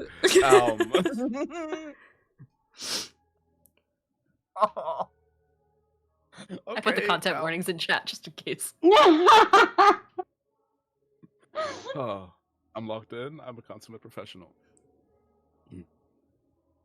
I want everything. I am a greedy man. You will not withhold answers to a greedy man, will you? I would never think of it.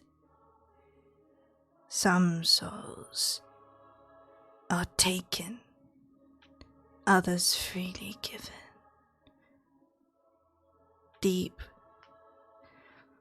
within the ineffable trove of Manaros, where treasures sink into the bog, A soul waits. A forgotten thing, drowned beneath greed and regret. Was it taken? Or was it offered? Either way, it lingers. Silence your tongue before I cut it out. Do you seek to reclaim it or bury it deeper? Where are the artifacts, devil? Patience. And his eyes snap to look towards the rest of you, expectantly.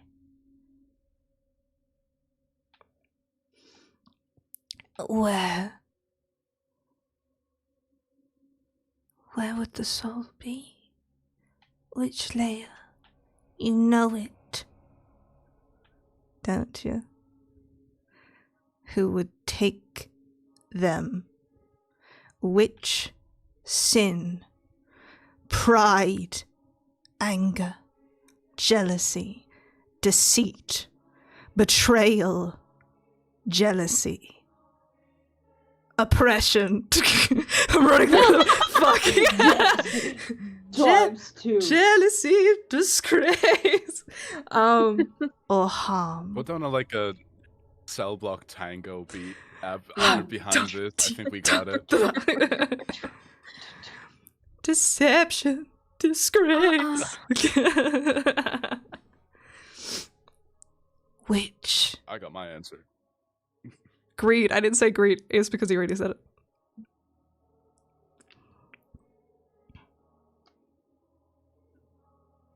At this point, I Harm. have nothing more to lose, so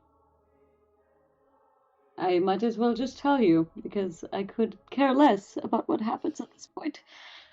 Anger is mine, but not for me, for my brother. the Me, on the other hand. dutiful sister, always Right. cleaning up the messes of a reckless fool. Oh, Even in stop. death, your brother's anger chains him. In the war slough of Avernus, among the ruins of infernal war machines and rivers of demon blood, his soul rages.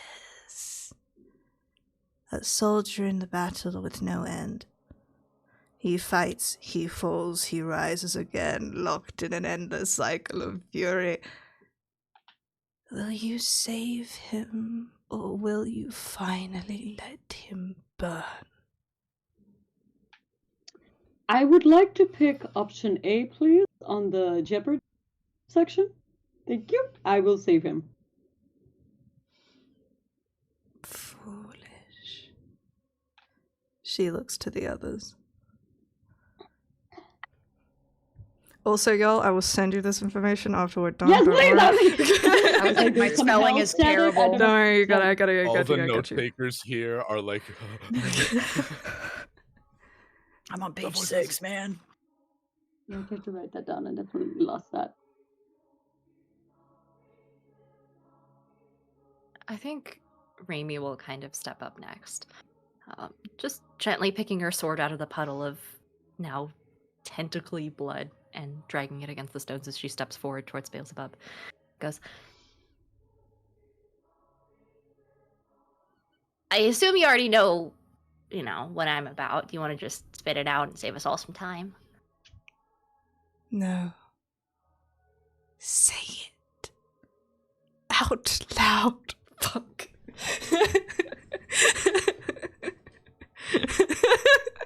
Come on. This character's I can horny. hear Justin's spirit in the back vampire. screaming at a Twilight reference. Say it. oh no. I'm going to lean as close as I can to the barrier. Is it something that's visible at base level? You can see that there is a circle on the ground, but the barrier itself is invisible. I'm gonna get as close as I can over to the circle and not making eye contact with where exactly it lands, but just leaning forward. I whisper my sin.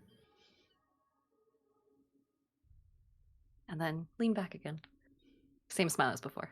Sorry, what was that? We couldn't hear you. Did you guys hear? I'm on a call. Share the call. We're in a group meeting. Faith is a fickle thing. The righteous believe they stand above all until they fall. In the agora of floating knives, in the city of Dis, the lost soul lingers, the souls who thought themselves untouchable. Yours is among them, abandoned by the god you serve. Left to the whispers of the damned, will you fight for your place once more, or have you already been forgotten? If I was forgotten, I wouldn't be standing here. And if anything, it's a fresh start. You know? We'll see what I do with it. And I just turn around and wade back into the crowd.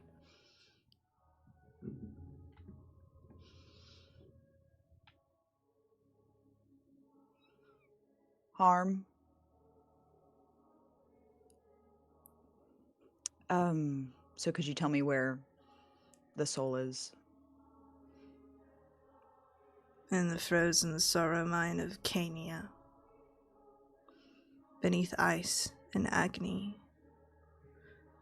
Love is a chain heavier than any forged in hell. Trapped in the depths, encased in suffering, waiting. You have come so far, endured so much, done so much. But will you be strong enough to save it? I've got a lot more left in the tank. Don't worry. The soul dies long before the body. And you see the head. The eyes seem to dart towards you, Shiloh, before the neck finally cracks in your direction. Is stupidity a sin? Because Tobias was riddled with that. Like I said, you share it. You know, we don't share much, me and my,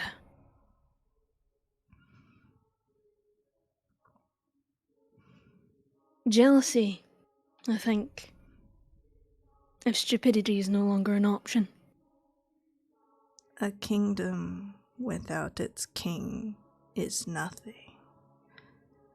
Just as you are nothing without him. In the elemental preserve of Phlegethos, where flames devour all but the strongest, his soul is held, a prize in a deadly game. You claw to bring him back just as he fought to rise above you. Tell me, my lady, when you stand before him once more, will you kneel, or will you demand that he does? I suppose we'll just have to find out.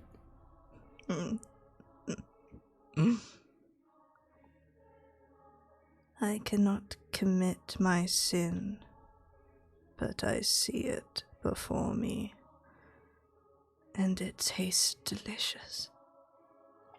I hope when you're down there, you can be found, because I long to rip you asunder. I'd like to see you getting try. saucy. And just as like it's like the tension in the air could be cut with a knife, you just hear Hello, still here. One more thing. So they just kind of like sneaks forward, like, sorry.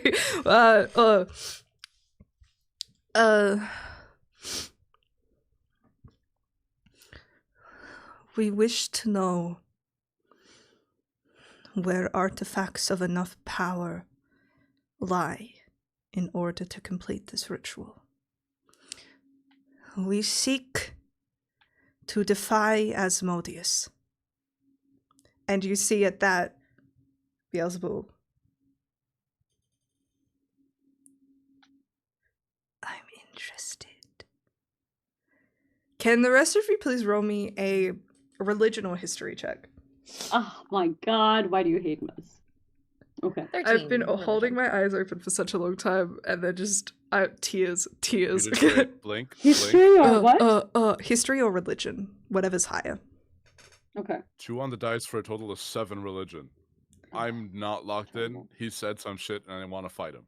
That's I fine. am wise, but I am stupid. Okay. 18! Hey. Okay. What about Shiloh and Raimi? I got a 13. 13 religion. and... I got a 9. Alright, so Ymir. Yes. You know of the Hells. I will say, you yourself would more likely know more about demons and demon lords. Yes. So Mhm. there is the Abyss and then there is the Hells. There is lawful evil and chaotic evil. Okay. The goddess who has ruled your people with an iron fist is a demon. Yeah. Yeah. Lolth, Oh, I know. the Spider Queen. So you don't know too much about the Hells. That's like the other side. The others deal with that shit. But however, you have heard stories. Whether it is in a song, in a storybook, or you're not sure. You remember that there was a period long ago where there was a rebellion in the Hells, where the archdevils rised together to dethrone Asmodeus, and it was a spectacular failure. Mm. No Mhm. one has even breathed close to defeating Asmodeus. And the being that led that charge was Beelzebub. And he, to this day, is being endlessly punished for it. He despises Asmodeus. Nice. Good to know. Good to know. And you suddenly realize, actually, maybe he was a good shout. I'm glad we summoned that one, because this seems like actually, maybe this was a thought out plan. Crazy times. Okay. Okay. Okay. Yeah.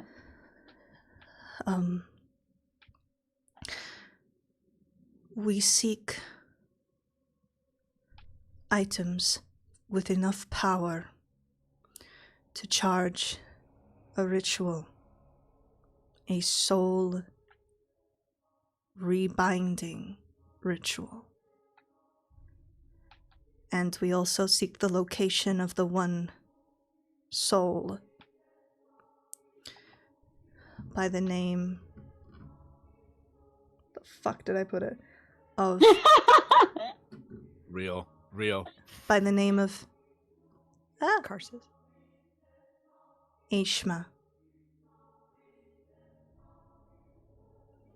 Tiefling from Waterdeep noble family. And I'm gonna roll a deception check for our dear Zythan to see how much he can keep this shit under lock. Come on, buddy, I believe in you. You can do it, buddy. I'm so Please. proud of Do you. it. It's gonna be so bad if he fails this. Nat 20. It was a middle number. I can tell by Maddie's expression. She's calculating. Okay. She's I'll thinking. settle for a 16. I'll settle on a 16. He did okay. He got, I'll let you know, he got an 18. It's pretty good for him. He's not very charismatic. Let's go. This motherfucker hasn't seen people in a long time. It seems sweet.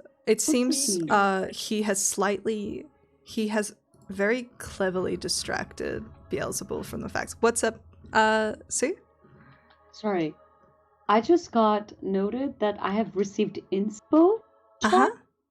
What does that mean? So inspirations are points, so you can, when you get one, write it down.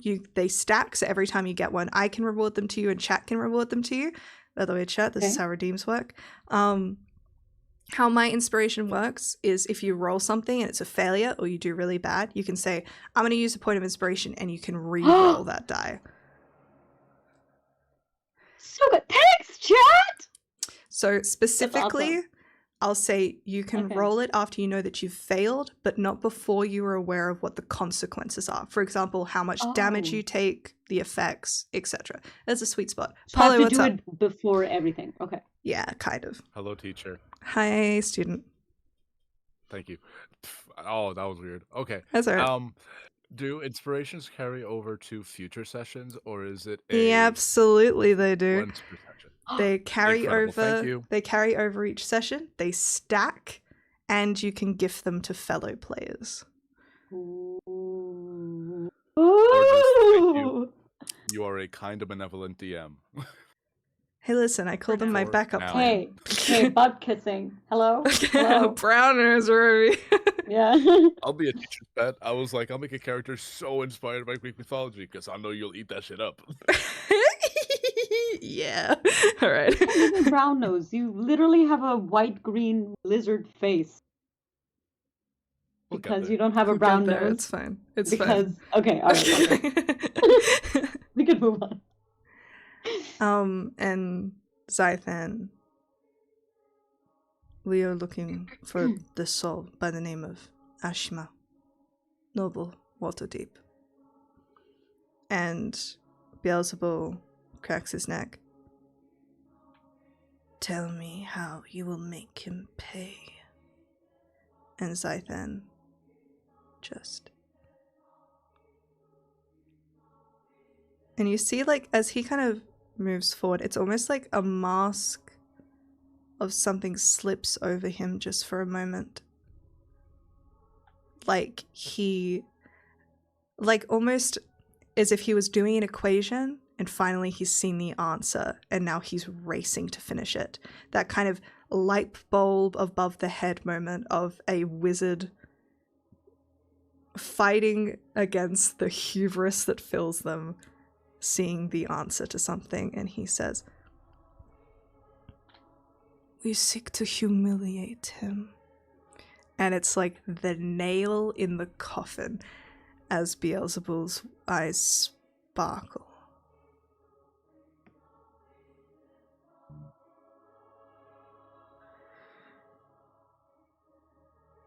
Good. I hope you'll stay alive long enough. Oh, no, that's not his voice. I hope you'll stay alive long enough.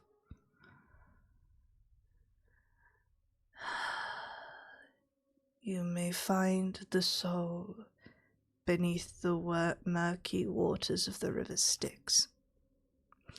In silence, moving,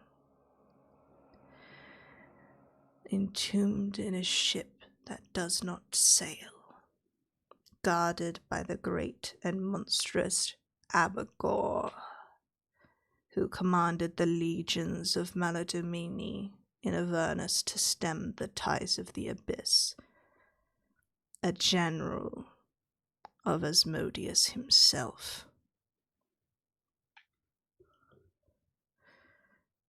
And the 5 items that you seek are scattered in Menaros. Search Mammon's boggy trove. 1 of 2 you may find in Phlegethos, if you dare brave the hunting grounds of Chai. In Malbolge, the hag run in might host one of your treasures. In Stygia, explore the icy chasm of found things. And in Dis, cast your gaze upon the stalls and palace halls of the Agora. Are you satisfied, mage? And Zythan nods. You see where the rest of you are just like, that was a lot of information all at once. Zythan's got that on lock. He's got that keen mind. He just nods. Yes. Now, if you may, you can give us our cleric back. And you see his like hand kind of clenches, and you see in the palm of his hand he seems to be holding a bag of some sorts that you immediately suspect is some kind of component. And the figure starts to tremor.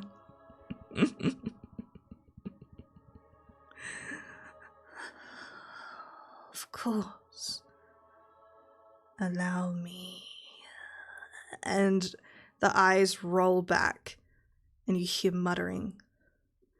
And then kind of a great cry, and through the mess you see a moment, a flash of Calithria as she says, Prepare, adventurers. He is attempting to escape the confines of my body. You must exorcise him back. Wait, we didn't sign up for this. And there's a great scream as her head cracks back, and you see out of her mouth a leg extends insectoid before her body seems to shift and move, almost growing and forming inside out as this great beast dripping in blood and gore and great blackened viscera emerges, almost like an armored praying mantis if its arms were great blades, mouth opening, a face of teeth.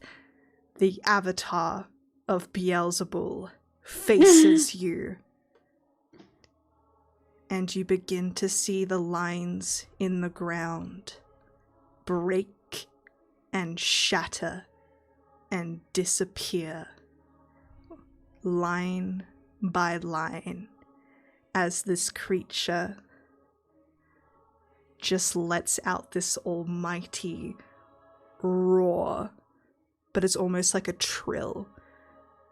If you guys have ever seen Sir Matthew Mercer make that one fucking sound of the purple worm, you know exactly what I'm talking about. I can't do it, I'm untalented.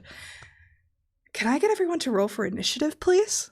Oh god, okay. Why he kinda... Aw, I man. like that you gave him a nightmare. 7. Here we go. Unnatural 20. What? Whoa. Holy shit. Okay. Oh, yeah. 6. Give me a second while I bring up the thing that I forgot to bring up. Big ol' 11. Sick. And, what's this? Could this be our first map a la James? Hang on. There it is. Our first map a la James is in the chat. Look at it. It's beautiful. I need to crop it better. There we go. Everyone look, it's amazing. It's incredible. Follow James. All right. Hey, I'm going that to... first session? Oh, of First course. session, man? Hey, look, we might not finish it Why are you today. doing this? We'll see how it goes. Yeah, I actually have to leave very soon. Okay. How about we will... Because We're going to bump to a quick little break where we're going to set up this combat. This is not going to be a 10-minute break. We're going to set up this combat. We'll say bye to Sue. We'll get someone to step in and be like super cool, Sue. Don't even worry about it. You're going to be so cool in this fight. We're going to be back in a couple of minutes, and then we're going to get into this fight. We will be right back. bye, everybody. Thank you for everything. See you next Follow Bye. Sue everywhere. Dragon Mistress. She's incredible. Bye.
I'm already doing Thank combat you. You're doing it.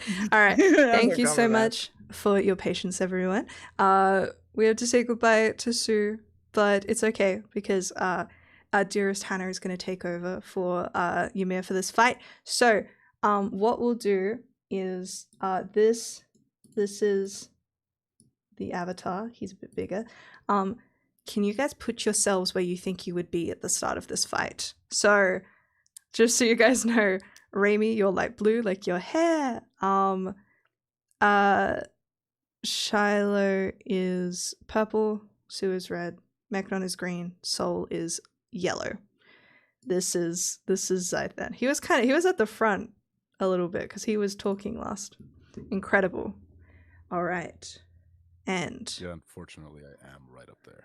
yeah, all of you watch this grand transformation, this grotesque transformation, and immediately you remember that call that Calithria screamed out towards you. Exercise it. Put it back in the hells. Solstice, you are first. I hate to start with a question. Yeah, of course, go it. I really want to do this thing that I found out that I have. It says open hand technique, no action. Does that mean it requires an action still by me, or is it because... Read what it is to me. I would love to. It's called Hour of Reaping. You gain the ability to unsettle or terrify those around you as an action, for your soul has been touched by the shadow of death. Womp womp. When you take this action, each creature within 30 feet of you that you can see must succeed a wisdom saving throw or be frightened of you until the end of your next turn. That Okay. includes us. I'll Yeah. get far away, don't worry. I assume you just activate that whenever you want if it requires no action. Yeah, it says open hand technique, no action. Yeah. Okay, so That sounds like no action. do which is I tight. need to roll anything?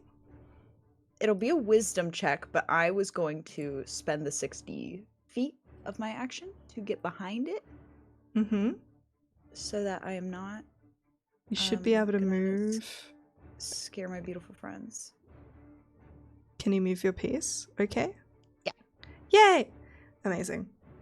You move behind and activate this. Wisdom save? Wisdom save. Let's do it. Jesus. This is not good. He's not very wise. That is don't think I'm- a solid 10. Oh yeah, that does not pass. Alright, so he is considered frightened. Yeah, he's gonna be frightened, so he should have disadvantage. Alright, and he can't move towards you of his own volition. Incredible. Okay. Yep. So, you kind of activate this almost like aura of undeath around you. Immediately, it's almost like as you like walk up to this creature and then pass it, almost like you don't fear it when it relies so much on this grotesque vision. It seems to be incredibly wary of you and lowers itself down. What would you like to do for your turn? Perfect. I'm gonna do something I'm gonna be doing a lot, which is I'm gonna hit it really hard with my hands. You better, bitch. You better work, girl. So yeah, I'll start with an unarmed strike. Incredible. Number 1. So you'll move up and punch it. And get it really hard. Solstice is moving a lot faster than people who have just died probably should be moving. So, yeah, I'm gonna try to punch you in the back. I got a 13. I'm assuming A 13 no. misses, unfortunately. But are you getting within melee range? Mayhaps. Yes. Yes, I will. I will move my little guy. Incredible. Can you do me a little favor? Can you make a Constitution saving throw for me? Yeah, whatever you want, beautiful. I'll do it. It's fine. Stop! We're literally live. 14. No, wait. Saving throw? Yes. 14 still. Fortunately, 14 is a failure. You have the poisoned condition until your next turn. So if you No, could... I don't think I have poison conditions. Are you powerful enough? Wait, it's... I'm immune to disease and poison. Oh, wait. Do I still get poison condition? No, I think you I don't. think we did this last time. No, I think I'm yeah, not. you can't. You feel immediately this stench fill your nostrils, and when you kind of think, oh, this should kill me, but you are emboldened, and you kind of let out this breath before, with a, what was it, 22, 23? For your second hit, connects. 22. Can you roll damage for me? I would love to. And this is also going to be a stunning strike. Hey! Oh, wait. Yeah, I mean, they're the same. I always forget that stunning strike you have to be using a weapon. My hands are not a weapon. It's a melee weapon. Your do my hands count as- your fists at level 6 of monk are considered magical weapons. You can use stunning strike with them. I love D&D. Oh, yeah. I'm stunning striking with that. I will roll my con save. I don't usually get to level 6 when I play campaigns. That's a dirty 20. Dirty, slutty, hoary little 20. Whoa. Okay. That's not gonna... All right. Nope. Yeah. But it takes 11 points of damage as you slam your fist into this creature. And immediately, almost grotesquely, you feel your fist connect and do damage, but it almost seems to sink into it slightly before you have to pull out your hand again. Like it was trying to suck you in. Is there anything else you would like to do? Literally disgusting. Yeah, I'm gonna punch it more with Flurry of Blows. That's so real. Go ahead. That one's a 10. Oh my god. That was a 12. Both of them miss, unfortunately. Do you have advantage? I Because was they're just about to frightened? look. I was like, frightened, I think I should have Oh, advantage. or is it that they have just have disadvantage? Hang on. Allow me to... I type in frightened and frightened 5e autocorrects into my... That's funny. Disadvantage on ability checks and attack rolls. Unfortunately, but, it affects them not for and me. not you. Alright, Yep. so as this first one sinks in, you kind of disgusted rear back and then try to punch it again, but you just... Your fists ache as you just connect with this kind of like insectoid natural armor that seems to do no damage. Is that your turn? Yeah. Next up is Fang Mechnon. What would you like We to do? love giving the party a fake name. We love giving the party a fake name. They'll learn it when they earn it. Okay. Now, Maddie, somebody else frightened him, but I would love to inform you of one of my paladin auras as a Oath of Conquest paladin. Uh-huh. I would love to remind you of my aura of conquest. While I am conscious, all frightened creatures within 10 feet of me have their speed reduced to 0 and take 5 psychic damage if they start their turn in my aura. You guys gonna might have close it just kind of put together a lovely little combo move, and I love that it's already happening. As you It move really in, was great. can you make a Constitution saving throw for me? Yeah, but that's so rude that you would ask me to do that. Black History Month just ended. And it's International Women's Month. You can sit the fuck down. God. That's a 17 on the die plus 6. You succeed. You are not poisoned. As you move forward, this aura spreading out around you. I think I inhale the acid and the poison, and because my breath weapon is acid because I'm a black dragonborn, just a little bit of acid bubbles up from like a gland that I produce in my throat, and I just do a little toothy draconic smile. As I'm just gonna take my calling it now. These attacks will have great weapon master. Uh-huh, so you're gonna take away some to hits with that. Let's see it. -5 to hit for +10 damage. Oof. And I will also, as I approach a bonus action, I'm going to activate my... I'm gonna activate my branding smite. Oof. Love to see it. This is this is quite literal anime aura farming. I am walking forward. I pull the blade off my back. It is so heavy that it immediately like drops to the ground, and sparks start flying from its tip as I drag it along. It gets like sickly green glow. As I level the weapon, I'm gonna swipe at him twice. Incredible. All right, first attack. Will a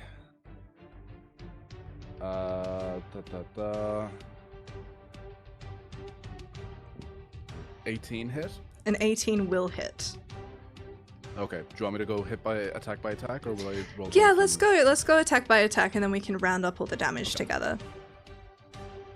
Awesome. Okay, that was great, Weapon Master. So this is gonna be fun for me. Hells yeah. Base attack is going to be 14. 14 to That- hit. Sorry.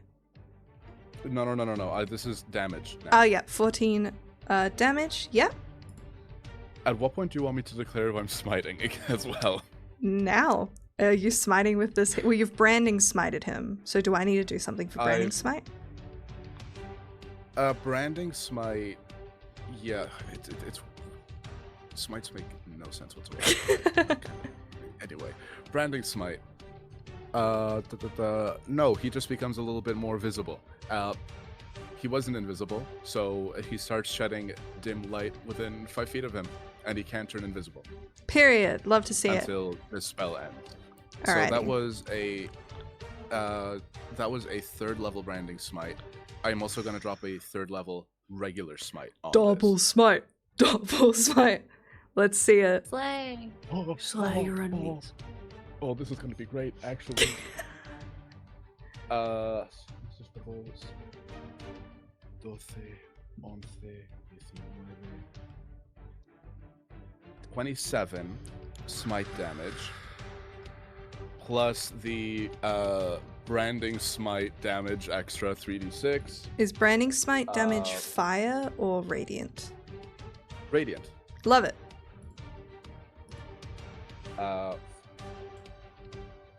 Plus another 9, plus 10 for Great Weapon Master. That is 60 damage. Cool. Okay, And now I'm gonna take my second attack. real quick. Hello. As you slam this gigantic sword into this figure, you see the slash across their chest, and they heave before. And actually, your sword, is it magical? It's Okay. just emotionally special to me. Okay, you slam this sword over, and at first you see it do no damage, but then you growl, and your sword alights with radiant magic, and you hear this beast wail as it seems to tear itself apart at this damage, far greater than you would previously think it would take. And where am I? You. And I'm gonna make a little roll. Oh, yeah, no, terrible. You see this beast just almost like as you make this cut and you go back to rear for your second one, you kind of stop for a second as you see a pale hand out of the wound and begin to crawl itself out as Calithria, drenched in ichor, drops to the ground, and you kind of see it, and you look up, and you can take your second swing. Wait. Is she looking like she's trying to crawl out? She's made it out. Through the radiant Oh, damage okay. done, you've managed to exercise Is he still her. up? He's still up. He's Can I- still fighting. You can hit him Right, again. okay. I'm like, swing one, cleave. She crawls out. I'm like, ugh. I would just hit him again. Disgusting. Go for it. Right. That is only going to be a. That's only going to be a 15 to hit. 15 I don't know hits. Awesome. Maddie, I love you. You're great. I know, right? Oh. No, that's not the number. Okay, so it's 13 base. I don't like him. He's creepy. I, Apollo, the player, think he's kind of hot, but Mechnon doesn't. I need him dead yesterday. Another 3rd level smite. Alright, yeah, you see once again your sword, the initial slashing seems to do nothing until your sword roars with that radiant. Oh, okay.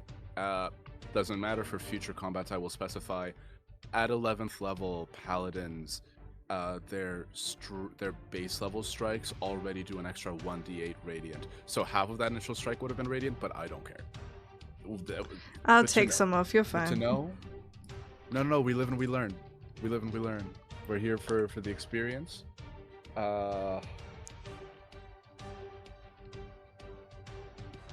Okay, so that was 41 plus Great Weapon Master, 51 damage on the second attack. Doubled. Vulnerability to radiant. I'll kill you dead. It's, some would say, bloodied? Yeah, and I'm just gonna stand over it, ready to go again, as I just kind of, the swing of the sword just kind of, I need a solid 3 seconds to take a breath. Yeah, valid. It is And that's my now turn. the Avatar's turn.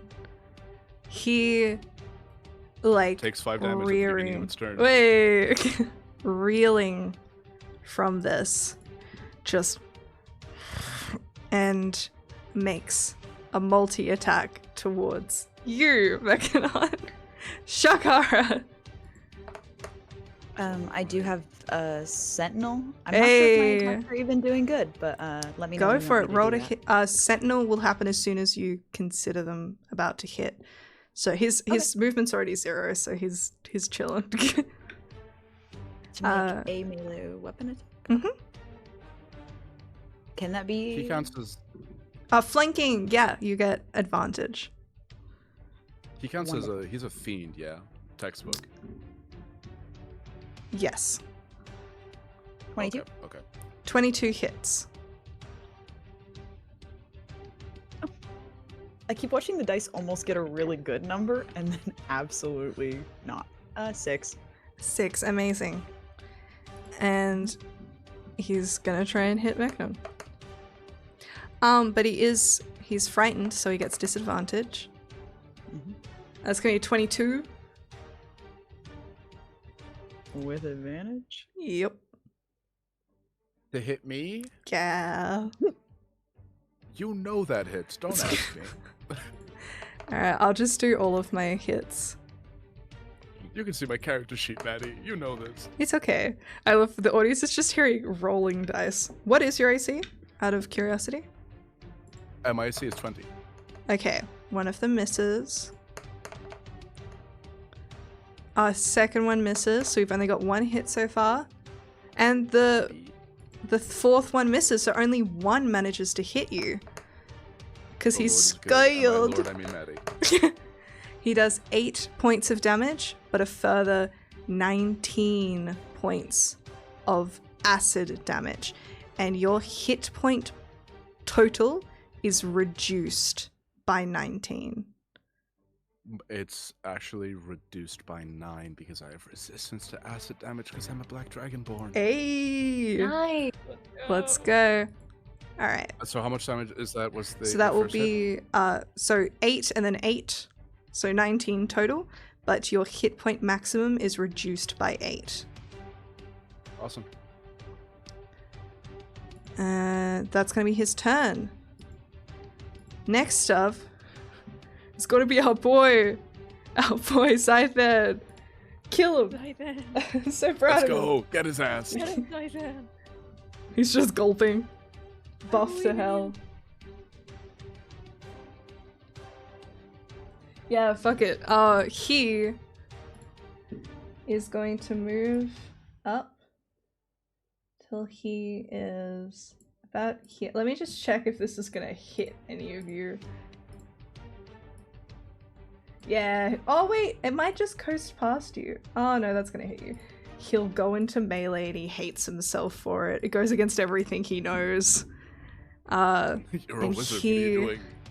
And he raises Be a his coward, hands hit us. like and you see his hands come together and almost like a fury of cold coalesces in his hands before it blasts out in a cone of cold. Stay with me now. That is... Hey buddy. What's your... That is a success, so he takes half damage. Still pretty good. Lots of dice. Sick.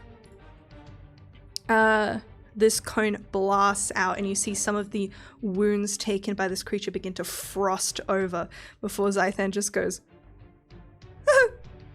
and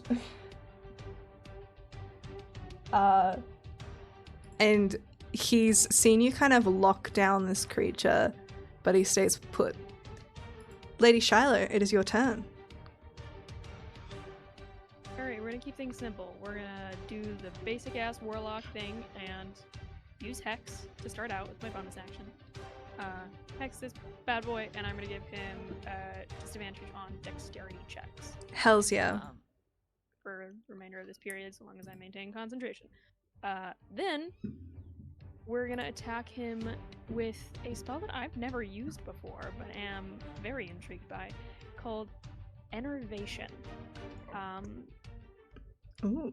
Which is essentially like inky tendrils of darkness kind of reach out of me, and we're gonna give it a go. Go for it. What do I need to do something? Are you doing It's something? a dexterity check. No way. Who would have thunk? Who would have thunk it? That is a 9. Let's go. Alright, cool. So, what you guys see is just a whipping tongue of kind of crimson flame kind of shoot out of her fingertips, almost like a viper striking for the first time, that they kind of forward, and it just tendrils its way and sinks itself directly into this thing's chest as it links itself, because I can continue to do this. It's essentially like Witch Bolt.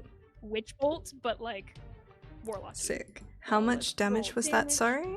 Oh, go ahead. That is 16 damage, but I get another d6 from Hex, Uh-huh. because that's currently going. And what type of damage is that? That is necrotic damage. Cool. And then 6, so 19 total. Awesome. But I get to maintain that, which is nice. Hells yeah. Next up, straight after, is going to be Ymir. Oh, I was just gonna do one more thing. Oh, go for it. Are I'm there sorry, any sorry. I did this pillars? last time. No, it's all good. Is there any like pillory things around here? Probably near where Ymir is, these are pillars. Okay, fun. Shiloh's gonna do. Let's see if she can actually make it there first. It's just under her thing.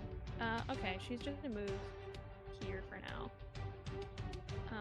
All good. And she's gonna place a little hand on the wall, and you notice that it sticks just a little bit higher than it should. Mm-hmm. And then we'll see what she does next time. Ymir. Ymir. Ymir is going to. She is going to keep things simple again. And we're going to. First of all, we're gonna give Bardic Inspiration. We're gonna give a little sexy little wink to Meknon. Ymir thinks that the power rating off you is just deserves a little wink, so she just does that to you. And she is going to do a Steely Wind Strike, I think. Ooh, alright. Cool. Just aiming it towards Yeah. one target, so that's just going to be a to hit. Yes, it's going to be a to hit, so let's roll. Ymir's like, this worked out so good for me last time. Yeah. Let's do this. Take that spell slot. We're gonna cast it at. We'll do it a 4th level spell. No, we'll do it 5th level. And since I can't edit her thing, so that's why I was like clicking these buttons and being like, why isn't it rolling? I have to roll it here. And since she'll What is it, be 16 coming plus in... 8? Oh, that's gonna hit. But can you roll one more time to me? Tell me if you get a natural 20, because you will be coming into flanking when you cast the spell. Yeah. She does not. Alright, cool. It hits. Roll damage for me. Good fun. 8d6. So Do you want me to roll it for you? I can click the buttons. yeah, why don't you roll? You click. What the is it, buttons, 'cause I am 8d10? not good at math. 8d6. 8. I lied. No, 60-10. Sorry, I was gonna say, I thought that was it. 60-10. I was reading Snapchat. It's not my character sheet, guys. I'm trying. It does 30 points of force damage as she slams this almost like shadowy blade into this creature and then lands. She almost like seems to teleport out of nowhere and appear with the sword already in this creature. For those of you who might know the fighting styles of the drow, you see pretty commonly that kind of like sinking in and out of darkness, using it to their advantage. Though this looks a little different, I would say. And she's given the bardic inspiration. Is that her turn? Yes, I'll say that's her turn. Incredible. This creature is just seeming to like bleed out this gore, heavily affected by these spells, looking fucked up. Raimi, it is your turn. Raimi's gonna kind of stay at a distance, just like observing the rest of her party as they all move into action. She's just still kind of like glancing down at the blood near her feet, you know, taking her time. The reason she's so far behind in initiative is because she was just kind of like kind of trying to get it off her sword before starting. But at this point, she looks up and her head kind of snaps towards this avatar, and she stares at Soul and goes, Hey, Soul! Soul, you remember what we did last time? You want to do that again? and she casts haste on you. Oh, I do remember that.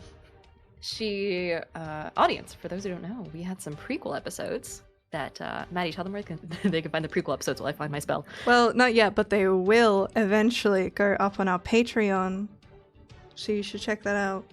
Not yet, though. And then that means for Soul, you gain a doubled speed, +2 bonus to AC, and advantage on dexterity saving throws, plus an additional action, but you can only use it to attack. Not in my rule book. You could use the extra action to do whatever the fuck you want. Because I'm not a coward. Maddie's chill like that. Then I'm going to, if I can, kind of like stroll up a little bit.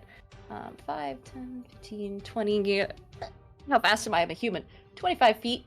And kind of just stand very awkwardly behind the rest of the party in a separate line and stare down at the like bits of a holding circle that are still left behind, even though there's cracks in it everywhere. She just kind of looks at the ground and kind of toes one of the lines with her toe, and she goes, You know, we have these at home, I'm pretty sure. Hey, let me try. and she uses her action surge, which apparently can be used for 2 leveled spells in the same turn. Turns out, fucking rulebook works out amazingly in my favor, and she's gonna cast Hold Monster. Wait. So it's a wisdom saving throw of 18. Come on. Fail it. Fail it. Fail it. Haley's gonna whoop your ass. Fail it. I know, I don't like that look. Oh, I hated that look. That's a 3 on the die. Okay, so it is now paralyzed. It does not get a save anytime you hit it, so fucking go ham, treat it like a piñata. And then Raimi kind of just steps back and then plants her sword in the cracks of the tiles and just observes. It's kind of Okay. leaning against it. Here's what I want to happen. I want you guys to tell me, I hand the reins to you. I want you to tell me how the 5 of you rend this creature to pieces. Because we don't need to continue, all right? It's paralyzed. It's paralyzed. It was low on health. I leave it to you. I mean, once Raimi brings up the fight that we had in the past, I know it's about to happen, and I've already readied myself to just Hold hold? I've got, what, 6 hits I can get on it now? 6 attacks? So I'm doing what I do best, and... Pause. Yeah, sorry, I have something terrible to tell you. You feel the haste fill you, and then Remy's like, and I'm gonna paralyze it, and immediately, as the concentration on haste breaks. Can we nix the fucking the second because I forgot concentration's a thing. No. It doesn't matter. As you immediately feel fatigue hit your body, and you're like, you guys got it! You guys got it! Oh, the rest of you. Fuck me. Forgot how D&D works. That's fine, I'm not needed. Go nuts, guys. Okay. Solstice is just like face down. It's nap Shiloh's time. just gonna she's just gonna like use the tendrils and like, you know how some bitches when they're riding horses will go like hiya and like snap it? She basically does that and sends like a ripple of this tendril energy through it. Hells So yeah. Magnon goes for another strike. I know that one of these Magnon is any like sword fighting instructor that looked at Magnon would go, "You're doing it wrong, and also please don't ever come near me." Because Magnon's style is like the very anime girl, like this weapon is far too big and I'm gonna swing it with all my might, where most of the power is in the swing. Seeing that Beelzebub can't move, I'm just two-handed. I'm just going to like lunge as far back as I can and just cleave right down the center is what I'm Hell yeah. And you do so. You cleave the radiant sword in your hand, rending this creature into 2 pieces. And you see its legs begin to curl in like a killed insect. And immediately you begin to see the ground open up around it as the pieces sink down below, returning back to whence it came. And as the 5 of you, breathing heavily, stand around this broken creature, having seen how each of you unknowingly worked together in somewhat harmony. It seems once you close your mouths and are faced with a threat, you tend to work together pretty well in a combat setting. We are going to end the session there. Our first ever session of Chains of Asmodeus. Okay. Let's go. Thank you so much to everyone who joined us for today. Let's reintroduce these players. Each of you, please go through, let the people know where they can find you, what you've got going on, how they can support you best. Again, follow Sue, Dragon Mistress. She's incredible. Haley, go ahead.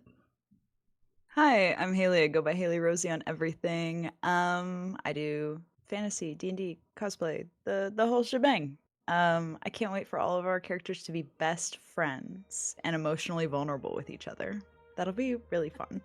And I'm sure it's gonna happen. Hells yeah. Hannah. Hi, my name is Hannah Harper, or Hannah Plays D&D literally everywhere. If you can't find that username on it, I'm not on there. I do Twitch, I do lots of D&D content over on Instagram and TikTok, and I got a couple of one-shots of my own coming up. I've got this going on. I have a large AP that's supposed to be coming out relatively soon over on the Panic Table. Who knows? Go harass him about it. Yeah, find me everywhere. Come along. Excited to have you. Hells yeah. Diana.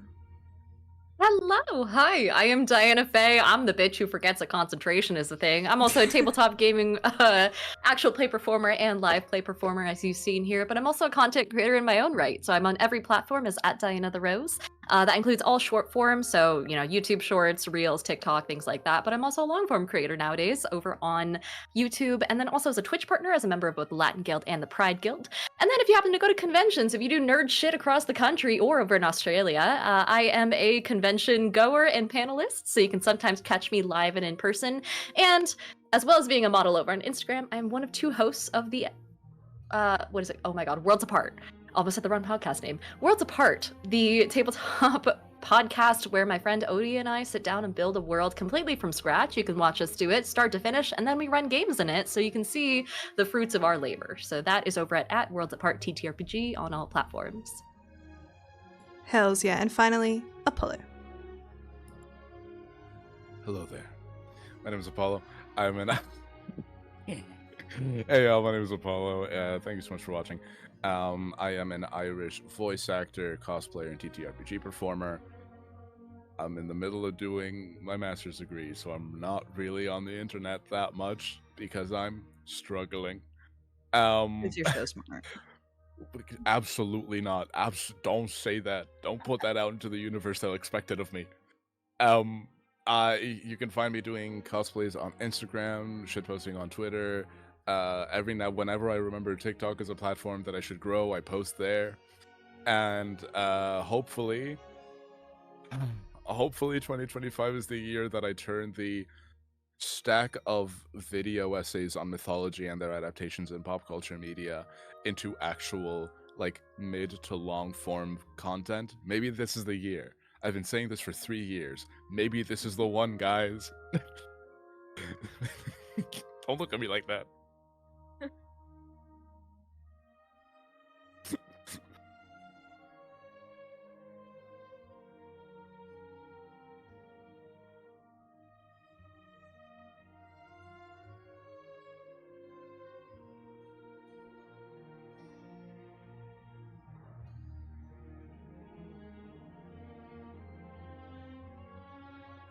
Guys, I forgot that I muted myself.